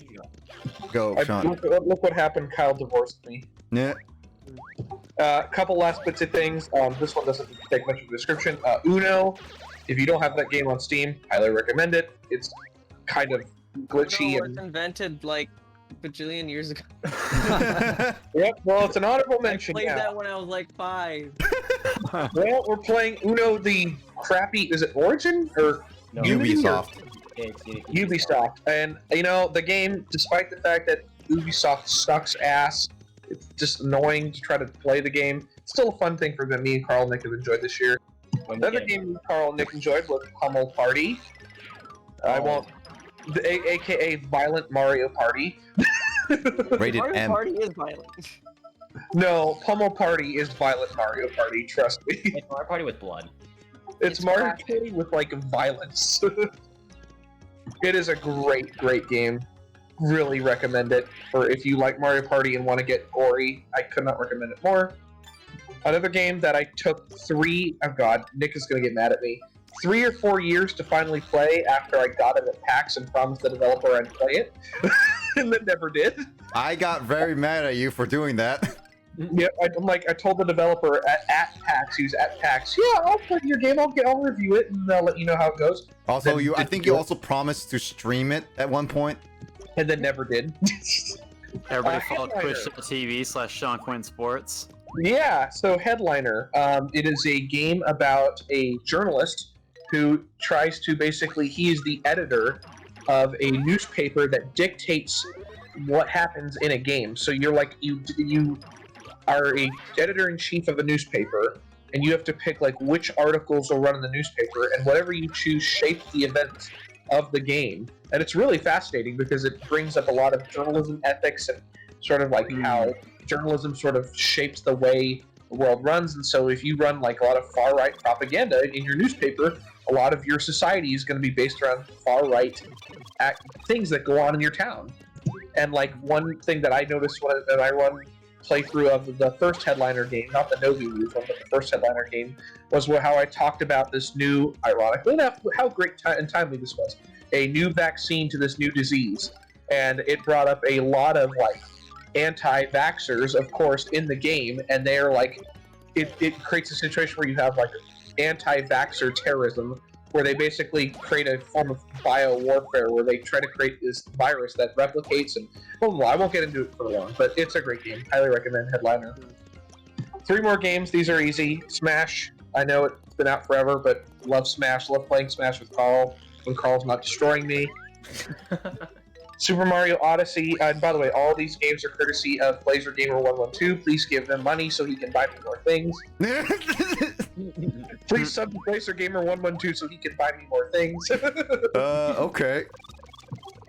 Super Mario Odyssey game that Nick got me. Great game, love it. Haven't beaten it yet. Oops. And then Pokemon Sword, another game that I really enjoyed, but for some reason can't seem to pick up and keep being consistent at it. And then my next go around, I'll talk about 2021 games I'm looking forward to. Oh, my like 7-year-old nephew has like 6 level 100s in that game in Sword. But I guess Sword. they made leveling like on crack in that game. Yes. I guess. Yep. So unlike the older generations where if you wanted to level to something to 100, it would take like 15-20 hours of just beating the shit out of random wild Pokemon per Pokemon to level them to 100. Oh yeah, for sure. I think also Matt can attest to that, considering the fact he played Platinum and all that stuff, as well as Will doing his Nuzlocke challenge too. So playing older Pokemon games definitely showcases how struggle it was in the old days. In the years. All right, Carl, you're up. All right, so I'm assuming that this is just stuff that I'm looking forward to, or games that you played in 2020 that didn't come out in 2020 that you liked. Yep. okay. I pretty much already said all like I said before, like the games I played in 2020. Aside from like Smash Brothers. Smash Brothers is a fun game. Like Yeah, when we're destroying everybody. I mean, like, last night was like such a fun time. You know, you get to hang out with everyone. I mean, you were actually having a lot of fun, so I mean, it was a fun stream. There's always those times where streams are just so fun you never want to end. Like, it was so much fun that I forgot to do Xenoblade. Mm-hmm. So, I guess in terms of like what I'm looking forward to do, I guess like in terms of multiplayer games, I forgot that Super Mario 3D World plus Bowser's Fury is coming out. I want you guys to get it. Sean and Carl get it so we can record it. Please do. I already Like, I think- pre-ordered it. Super Mario 3D World and Bowser's Fury. What's Bowser's Fury? We don't know. out. It's new content. Yep. And it looks to be a lot of fun, and it looks faster than the original. Thank God. Is Super Mario 3D World the SMG4 episode where Bowser's a cat? Yep. Yes. I can't Okay. reference SMG4 first with that. I don't know the game, but I know the SMG4 video. Though, okay, one thing that I am actually looking really forward to is the Pokemon Emerald run that I'm going to be doing. Oh, Nick, hello. This seems like an important plot point. Oh no, I'm just reading through it as we go. But Carl, if you want to continue, go for it. Yeah, sure. Like, I plan on doing a Pokemon Emerald randomizer, so it'll be only run. It's gonna be interesting, and I've heard from multiple people, they told me good luck, and that scares me. But I think it's gonna be a lot of fun. Yeah, the single Pokemon run we saw, or actually you were watching part of it too, right? The guy Yes. who had to fight a Simple gym Paris. leader 750 times. Oh yeah, Yeah. Simply Paris. By the way, good guy. He does simple Paris runs. So I'm gonna plug him even though he's not on here right now. Fun person. All right, keep going, Carl. Well, I don't know what else to say about it, like, other than it's gonna be starting. I plan on starting it next week, and I already wrote out the rules, and I can detail it later. It's gonna be, I don't know. It's gonna be interesting. It's gonna be my first randomizer, and my first ever Pokemon challenge. So I have no idea what I'm expecting, like what I'm putting myself into. Quickly going over chat. Saying for Matt. Yeah, older Pokemon games were extremely hard. Gen 1 Elite was it was tough, but I remember using the Gen 1 glitch of almost infinite rare candies, so I never had a problem with that. That's one of my old things I remember back in the old days. And goals to get one as well as join in on the action. Yeah. But here's how is that? Is she? Oh yeah, Luigi. Since you weren't here at the beginning, I basically at the beginning, Francis made a copy of Tippy. This is Tiptron. So basically, that's how you're supposed to get Tippy, in a sense, Tippy back. But she has all the memories of Tippy, so she thinks she's Tippy. But she also has the memories that she knows that she's constructed by Francis. So there's conflicting thoughts here. So it's actually very dark. Also, and another thing, Nastasia is here. Yeah, I read through it. She says that she's just spending here. Thanks, Mario. And is happy that Blumiere is back with Lady Tipani. However, she is sad that he's not around. And she also confessed that she was never a match for Tipani. Which hints that she had some feelings for Blumiere. Unfortunately, he never loved her in the sense, even though he saved her. Womp womp. So unfortunately, that is unfortunate for her. Okay, so with that list, for my honorable mentions, I actually played. I'm just gonna go through this really quickly because it's another long list because I played a lot of games this year. Batman Arkham Asylum is a game I've always wanted to try. Never got around to it. Finally played it. It's a great Batman game, especially if you like Batman. Very dark. Also, like, a lot of things about it. But I enjoyed it. I have played it on Steam. I'm glad I played it. Halo Master Chief Collection. I played all the campaigns on Legendary with James. It was a fun experience, except Halo 2. We got shot by snipers. Yeah, but overall, I enjoyed the game. I like Halo, so it's one of those games that I always looked forward to playing on PC. I remember watching that. The next two games are actually games that are part of the itch.io bundle, so James and Kyle will have this in their possession. Celeste and One Shot. Celeste is a great indie game because it requires a lot of platforming skills, but I think the trek up the mountain is worth it. I showed it to Emoto. James has also completed it, and I think all of us agree that it's a great little game. It's not meant for the faint of heart for people who are not great at games, but I think the experience is there. I definitely think for Kyle, it's going to be one of those yeet your controllers if he actually is serious about it. And then One Shot I played this year, and I still think is one of the best games I've ever played this year. One Shot is another indie game that came out, I believe, in 2017 or 2018, but I've heard great things about it.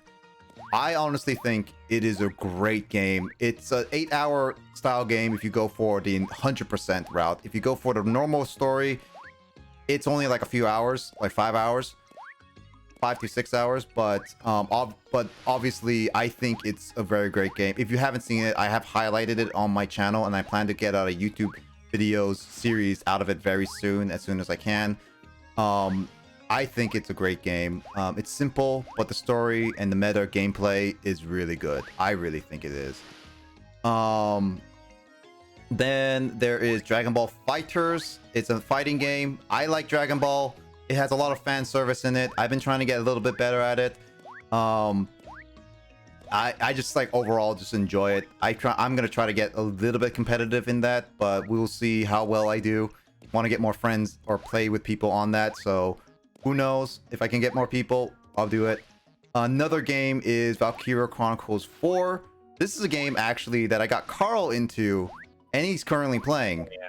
I actually got recommended this by one of our boys in our server, Andrew. So shout outs to him for saying that for telling me to get Valkyria Chronicles 4 scrub.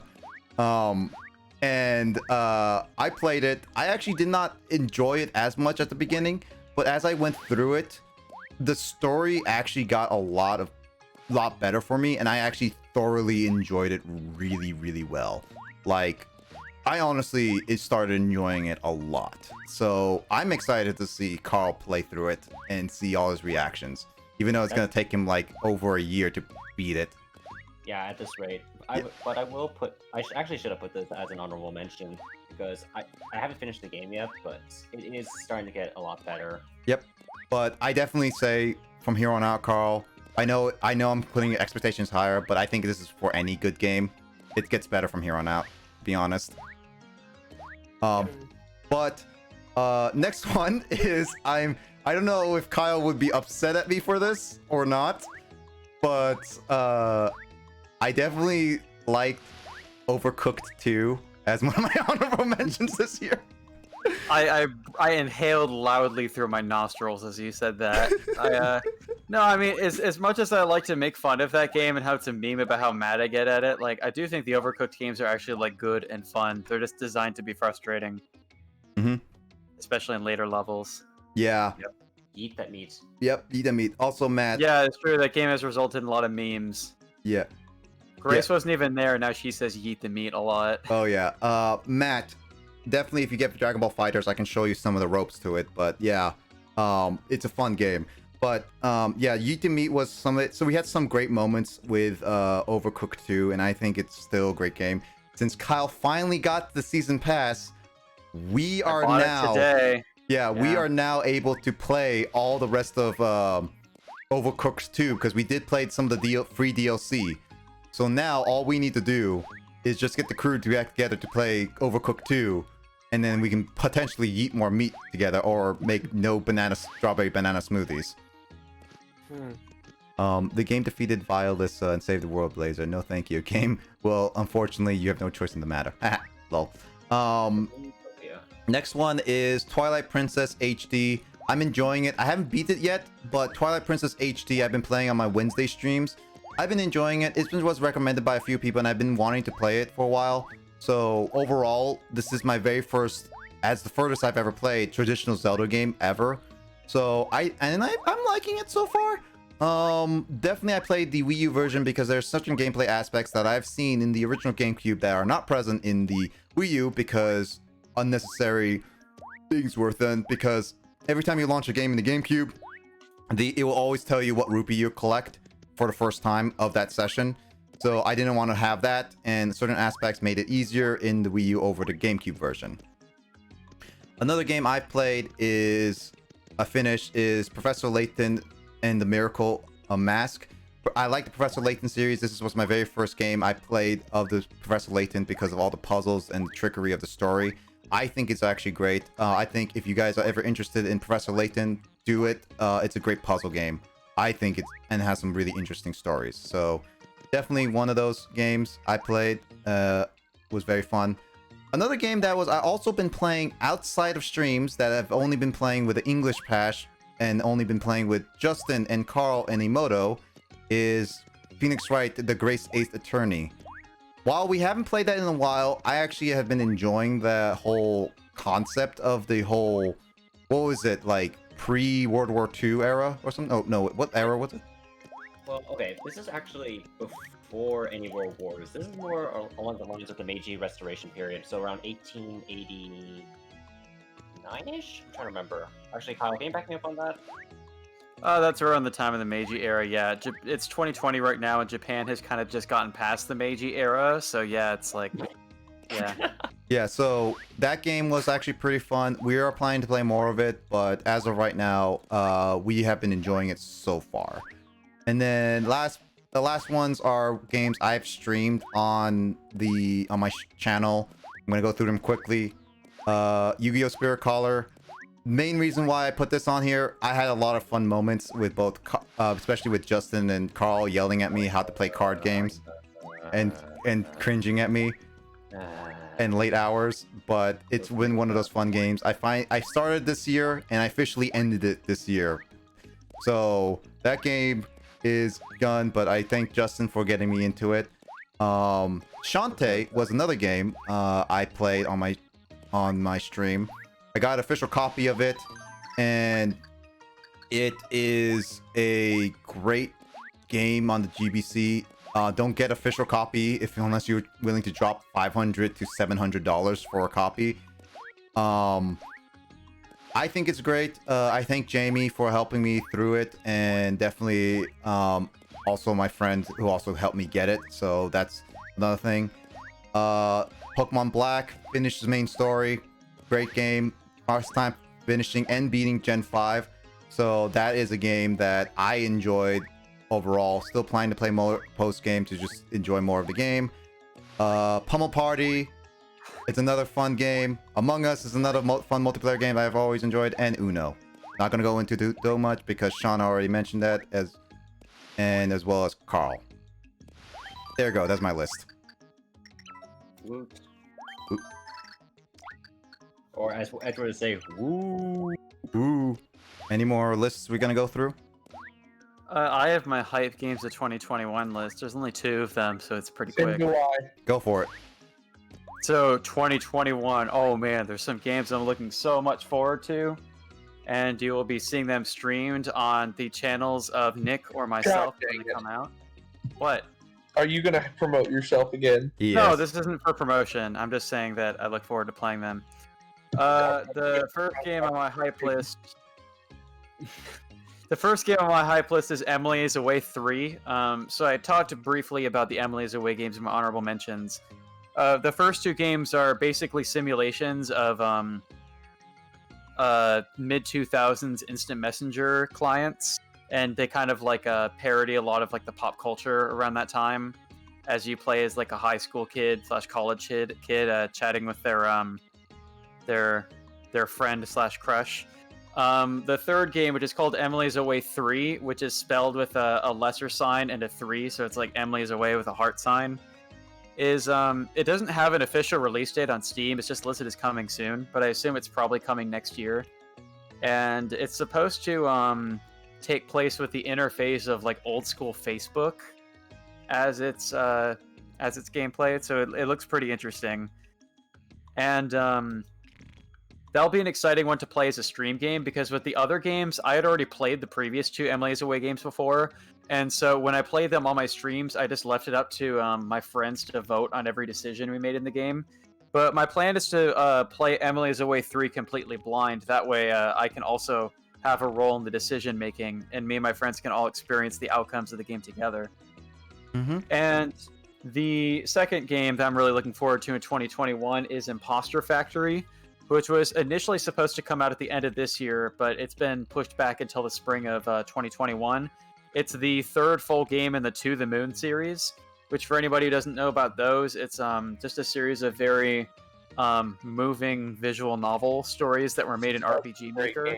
Wait, Yeah. They're all excellent games. I would say I would rank both To the Moon and Finding Paradise, the second game, as being like within probably like my top 10 favorite game stories ever. And so I have very high hopes for Imposter Factory. So the trailers have already come out for it, and just seeing what's been teased in the trailers makes me really excited. So I'm very much looking forward to that game. I'm probably just going to get it the day it comes out and play it like immediately, because I just want to experience it myself. I find I just get better invested in a video game store when I can play it myself rather than watching it being played. And also that'll enable to me to figure out exactly how long the game is, like on day 1, so I can tell Nick and we can plan for when he streams it. So yeah, those are my 2 games: Emily's Away 3 and Imposter Factory. All right, John. Yeah, just well, I had 3 games, and then Nick inspired me to put a 4th one on there. So, first one up is absolutely Horizon Forbidden West. Horizon Zero Dawn actually was introduced to me by a foreign exchange student who I got to know and was my roommate my sophomore year or junior year of college, and it changed my life. It is by far my favorite PlayStation 4 game of all time. It is one of the greatest open world games I think I've ever played. The story is unreal, and actually, I mean, I'm not a very emotional person when I play games, and that certainly did bring out a lot of emotions for me. It is just an unbelievable game with fantastic visuals, very difficult at times, but you always feel like you can, you feel like you can't stop playing. That's what I really love about the Horizon franchise. And I know Horizon Forbidden West is coming out next year. I just can't wait to tell you how excited I am to play that game. That's going to be so much fun, especially on the PlayStation 5. This game I don't know a lot about, but I've seen some research for it. Maybe Nick can talk about it, because again, Nick is sort of my more game journalist expert here. But Project Athia, it is a Square Enix game coming up for PlayStation 5. Oh yeah, that thing. There's not a lot of information out about it yet, other than that it's coming out late next year, probably Q4 2021, and the teaser trailer is unbelievable. I've played some Square Enix games from time to time. I'm not a real big fan of the Final Fantasy series. Sorry for you Final Fantasy fans out there. I know you guys love and defend your games to death, but I don't care. I think it's a little milky for me. That's a word I like to use. It's sort of I call Alright, everybody unfollow Sean Quinn Sports. Just kidding. all you Final Fantasy fanboys. I'll just say that you guys are just as bad as Fast and Furious fans. So. Whoa! He's compared. Whoa! I mean, Final Fantasy has like 100% more sequels than. It certainly feels like none of those franchises are coming to a halt anytime soon. Fast and the Furious has like 7 movies. Final Fantasy has 15 games, not including the spin-offs. Yeah. And the second release of the game in that sequence, like 13 too, and so. I mean, I really can't complain that much about redoing games because cough cough FIFA, cough cough Madden. But anyway, yes, Project Athia looks like a great Square Enix game. Nick, do you have anything to add about it? It is a confusing game. I can't say too much about it due to the fact that the trailers are really, really odd. Like I can't. It's basically is following a woman going through this like psychological warfare of like I think it's like it's a woman with psychological. Or no, wait, hold on. Let me double check it. Is it? Or is it oh wait, no, it's the overworld thing. Yeah. So yeah. That one, yeah, there's like only one simple trailer. I can't say too much about it other than it looks pretty beautiful and you're going traveling around the world. So I think it's one of those games that it's gonna be definitely like exploring worldwide heavy. I think that's gonna be one of them. So I did not know this until Nick decided to tell me that the developers of A Way Out are coming out with a sequel, or maybe a new game, called It Takes Two. I didn't even know about it, and I just looked at first glimpses of it while you guys were talking, and it looks fantastic. So that is a game that I'm sure Nick will be streaming, and I will be playing with him as well. It Takes Two. I'm gonna pre-order it anyway. It's only $40 anyway. And then to finish off my games looking forward to 2021, most certainly Hogwarts Legacy. I was never a big Harry Potter fan as a kid. However, I did read all the books. When the 7th book, is it the 7th book, Kyle? Do you know anything? Anyone know how many books there are? 8 There are 7 technically. books. 8 technically, but mainly 7. No, there are 7 books and 8 movies. No, there are 8 books because one of them was a play and it was written as a book, which was a terrible transition to it. But it's still technically 8 books. But if you want to count the main series, it's 7. Well, disregard 7 books. I'll go with canon and go with 7. When the 7th book came out, I remember as a kid going with my whole family to like the release night, if you will, when the bookstores like would carry it out. And the line, this is crazy. I've never seen in my entire life, I've lived 25 years, never seen a longer line for a book release. There was a line. There was people were crowding into the our local high school, and the line was almost 2-3 miles long to get the new latest Harry Potter. And that changed me as a kid because I only read the couple books, and I'm like, okay, I'm going to commit myself to reading this whole series. And I loved it as a kid. I loved the movies. I was very fascinated by magic. I haven't really been connected with Harry Potter since those books came out. I know a lot of people. What is that latest spin-off series called? Fantastic Beasts. Yeah, I've I know not a lot read of that people series are at all. big. I'm not really big into Fantastic Beasts myself. I was more so enthralled with Harry Potter. And then Nick actually showed me. I think it was at the PlayStation event. Yep. The trailer for Hogwarts Legacy, and it took me back. It was that good to the days of my youth of reading Harry Potter and watching the movies. And I can tell that I'm really, really going to enjoy this open world wizardry type game. That it looks to me like at least what I've seen before, there haven't been very many big Harry Potter games besides the Lego ones that involved open world. So I'm very much looking forward to this. It's coming out the PlayStation 5 in 2021, and hopefully it can take me back to my youth as a wizard. You're a wizard, Harry. Possibly a Wednesday stream. Maybe, but I have all the plans for a Wednesday stream, Luigi. Also, Carl, you're up. Oh god, I kind of dozed off. Oh, you making me? I put you to sleep, huh? I know, that's not it. Yes. You need to like that. Sounds like somebody needs to hydrate. Yep. Oh yes, indeed. Carl, do you have any games you're looking forward to for next year? For next year, I mean, I already said, was it Super Mario 3D World and Bowser's Fury? Yep. Is that all though, right? Well, I feel like that's all because I can't think of anything else that's like been announced. At least for Nintendo Switch. Yep. I mean, so far for now, yeah. Yeah. I mean, maybe Breath of the Wild 2, maybe if it comes out next year, but that's a huge maybe. Yeah. Can we all agree that Nintendo needs to get their shit together about Metroid, please? Well, Yes. there's some rumors that it may be announced, but next year, but we'll see. Oh, if we're going for games like that we want to come out, all right, I add Nintendo Lands 2 to my list. Of course you I'm did. sorry, but Nintendo has dropped the ball with Star Fox and Metroid. It's a joke. I understand like Zelda and Mario are their biggest franchises, but please, we don't need a Breath of the Wild 4. Just give us a Star Fox or Metroid game. I don't understand. I mean, Or stop terrorizing your fan base when they're trying to make fan projects. yep. Yes. That's a big one, actually. Yeah. Anyway, but going on to my list, other than not counting Metroid Prime 4, Breath of the Wild 2, and Bayonetta 3, considering the fact that they have no official release dates, and I don't even know if they're coming out next year, kind of thing. So, other than those, Metroid game coming out? Metroid Prime 4 was like originally gonna come out like probably a couple years ago, but it was due to the fact that while they announced it literally at the beginning of the Switch, but due to they were unhappy with the whole development, they literally scrapped the entire original development and restarted it, and now Retro Studios is back at it again. Which the original developers for Metroid Prime 1, 2, and 3, which I've played 1, I'm playing 2, and I'm gonna play 3 on my channel, streaming it, and it's all fun games.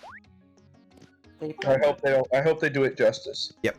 Yeah, it's pretty much they kind of just, I don't know, dawdle around in development hell for I forgot how long before they just brought back the original developers. Because they have to keep making Zelda games. Yep. But yeah, Metroid game they're working on right now.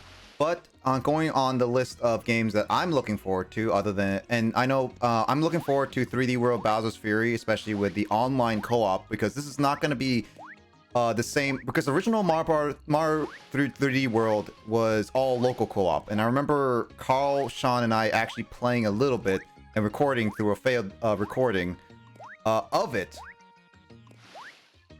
and we had some fun.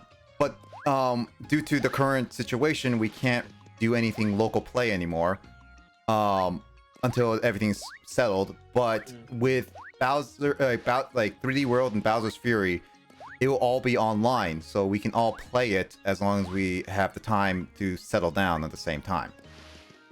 Although, how's the connection going to be? We will find out. Other than that, I am looking forward to It Takes Two, because it actually is a fun co-op game. That one's definitely one of those, like, with the same developers of A Way Out, so definitely is one of those, like, I am just going to look forward to playing. Another one is Deathloop. It's a first-person shooter made by the makers of Dishonored and Prey. It's like a more comedic retro style where you have to do like a lot of time jumps and solve your assassinations on certain people in different ways. And it's like, that looks kind of fun and funny at the same time, because after all the trailers look like it's all making fun of like a 60s world but futuristic. So it's like, I think it's going to be fun. I definitely think it's going to be one of those, like, it's going to be a fun game to try.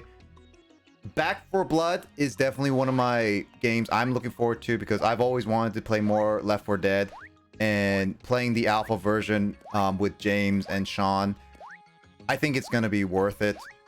paying all that when it comes out in like June.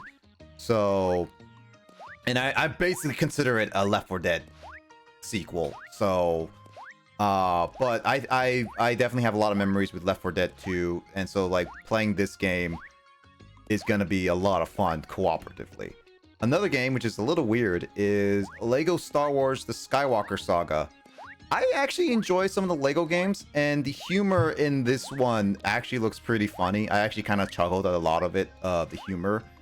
And so I was like, I'll actually give this one a try, because this Lego games are, I'm getting into more and more Lego games, and I think this is going to be one of those funny ones. And I want to get into the more of the Star Wars Lego games, because I've always heard those were like the best of the series, of the whole entire Lego franchise. So definitely looking forward to that one. There is, let's see, Halo Infinite. I'm a Halo nerd. I know there's been some hiccups with Halo 4. I played the co-op with James. We were not the biggest fans of it overall, and I played Halo 5. I'm not the biggest fan of Halo 5's campaign, but I'm still looking forward to Halo Infinite overall. I hope it's really good, so definitely looking forward to that. And then, as Sean said, the Hogwarts game, the Harry Potter one, I'm looking forward to that one. Same reasons as Sean. It looks amazing as any Harry Potter fan, especially since it's like it's catered to many fans. So I'm looking forward to it. I just hope it has some co-op so Sean and I could play together, but we'll see. And let's see, I think that is basically my list of games I'm looking forward to this upcoming year. So that's something I'm looking forward to. Any announcements I'll be looking forward to as well.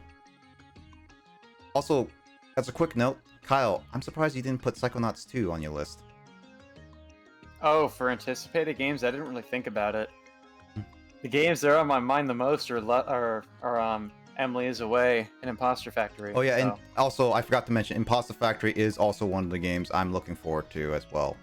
I played To the Moon, I played all those spin-offs and Finding Paradise, so definitely is one of those like I'm looking forward to. Kyle's the one who actually got me into it, and he just played To the Moon, and he's gonna play all the other series, like other games in the series before Imposter Factory. In the coming months, to recap them for people who haven't seen them, which is mostly Grace, because I didn't realize that pretty much everybody except for her in our community is familiar with the games. But yeah, so I recommend maybe giving some him of a the watch. maybe some of the other followers who aren't in our real life friend group will enjoy watching those games as well. So. Yeah, I have a whole stream recorded on my collections. If you want to find it, it's all organized by the lovely Emoto. Or you can watch Kyle's To the Moon playthroughs. That's also fine. Like, we have videos of it. So if you haven't seen it, give it a play. If you want to watch it, you can watch all the stuff or look on the YouTube. It's all great. I even got Sean to play it one time, the To the Moon, and he loved it too. But other than that, is that all we have to say? That is all I have. That's all I got. That's pretty much all I have. Let's put Carl to bed. How about Disney Infinity? I never played Disney Infinity. But yeah. Animal Crossing New Horizons. Oh, yeah.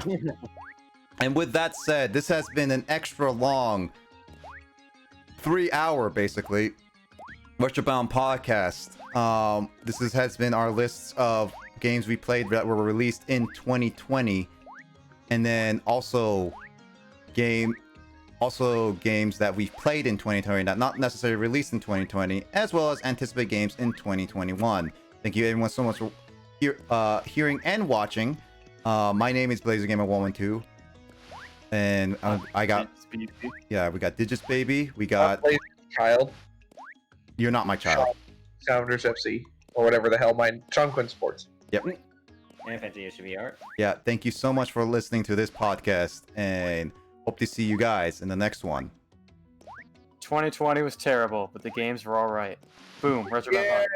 Yeah. Bam. Yeah. Okay, with that, we're gonna end it off this stream because that's like a cutoff point. We're gonna be like more so putting on this as on the YouTube channel later. But Grace is still streaming.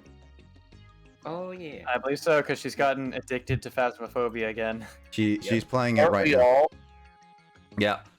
Oh, Yeah. is she dead? No. Oh yeah, she is dead. Yeah. He's dead. Yeah. So with that said, I'm gonna end off my stream. Because like you guys, like Sean and Carl, you guys are going to bed, right? I'm gonna start heading off to bed. I am actually tired from last night. Oh, So. I you have don't to want to play screenshot Smash, all Carl? the You- games that Carl recommended. Yeah, there's a lot of games we can recommend to each other, but I wanna actually, now that I've like linked you to it and read the description again, I wanna play that No Pineapple Left Behind game because it seems really interesting. What the hell is that? It's- Did you see? I was talking about it's a game where you're like running a school district and you decide to replace all the children with pineapples because pineapples are more profitable. Than No, students. I see that. No, yeah, I opened a tab with that. No pineapple left behind. What the fuck? yeah. Pardon And my yeah, Headliner is included in the itch bundle as well, so I'll have to check that out. That caught my eye, and it was actually on my list of games I wanted to play from that bundle. Yep. There are 2 headliner games. Just as a Yeah. heads up. Yeah. One of them was included with the bundle. Yeah. But as I said, I'm gonna end off my stream. We're gonna raid the official _Grace. Probably gonna scare her a little bit. With everything. I'm gonna manually host her channel again to spook her. Haha. She always jumps every time I do that. Yeah. So, give her a follow. She's a great friend of ours. She plays a lot of PS4 games and is currently really into Phasmophobia and Halo since she actually has a PC now. And so give her some follow. Other little shout outs, we got let's see. Real quick thing about Grace, she couldn't be on this stream today for scheduling reasons, but she does come onto both of our streams fairly often. Yep.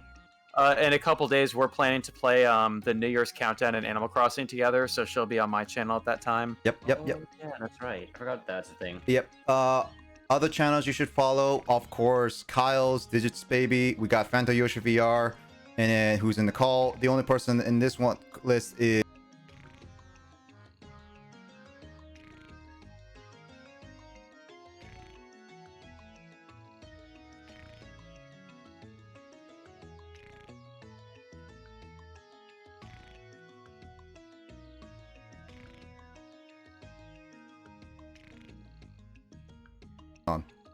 Nick, you're dead. Nick, Nick. one of the games The- that I what the was heck happened? to is called Silk Song. what the heck happened? Silk's own? Silk Song. Silk Song. Tell me more. Oh, okay, hold on. So Hollow Knight is the predecessor and came out a couple of years ago. Okay, so I think it's Did because of Nick voice die mod. of Comcast overdose? No, that was voice mod. Voice mod just He ended up overdosed on being bad. Comcastamine. Yeah, so Wait. that was just voice mod. But anyway, give those James, people go a ahead. follow. There's a No, group channel down He's there. still alive. Yeah, I'm still here. Oh, Yeah, so Hollow Knight. hold on, I need to close. Its aesthetic is kind of Dark Soul-ish mixed with like a kind of a world and characters inspired by like Hold on. insects. I hear you guys. So like beetles and such. And there's Oh, one Nick character. hears us, but we're not hearing him. Yeah. There's one character called Hornet. Horny? Although she doesn't really look much like a hornet, but her character design is a lot more graceful than like other characters in the game. Yeah. Um, Yeah, I'm back, guys. There you are. Yeah, no, I Hey. was listening to you guys Oh, all. there. Voice mod decided to open up and cause me all mic issues. So, but yeah, as I going with outros, that's all the links. If you want to go do shout out links, I have linked all the Twitch of those guys, as well as my personal YouTube and then the group channel. So, obviously, I'll be uploading more YouTube videos soon, very, very soon, as well as the group channel. We'll be going with that more. Ending, obviously, you can follow me on Not the Nick Kim on Twitter, as well as join my public Discord. We do post stuff there. I just want to end it off here so we can raid Grace before she ends. And other than that, we got also people to shout out. Obviously, the Matt Star 007, great man, playing some Pokemon Nuzlocking right now, so give him a follow. And other than that, yeah, we're ending it off here. We're gonna raid Grace. I guess like let's see.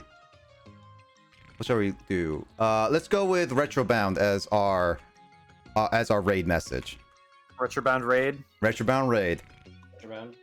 All right. Retrobound raid. What were you saying? I was actually interested in what you were talking about this game, Corey. I was Silk Song. So Silk Song, okay. Yeah, you can say it after we end it off the stream, but quickly for Oh, now, okay. I'm Sorry. gonna start the raid, Retrobound raid. We're gonna Retrobound raid her. Anybody who wants to do it, feel free. But I'll be streaming again on Wednesday at 1 p.m. Pacific time for more Twilight Princess HD. Other than that, my regular stream hours are gonna be on Friday and Saturday, 8 p.m. Pacific time. Go to when.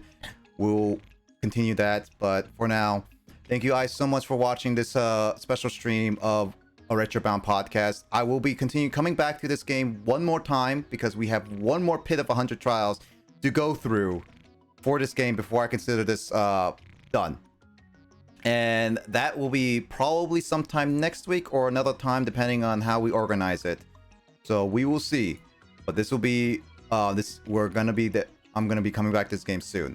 As of right now, thank you everyone so much for watching. Give some grace, some love, and I'll catch you guys all on the next stream. See you guys later.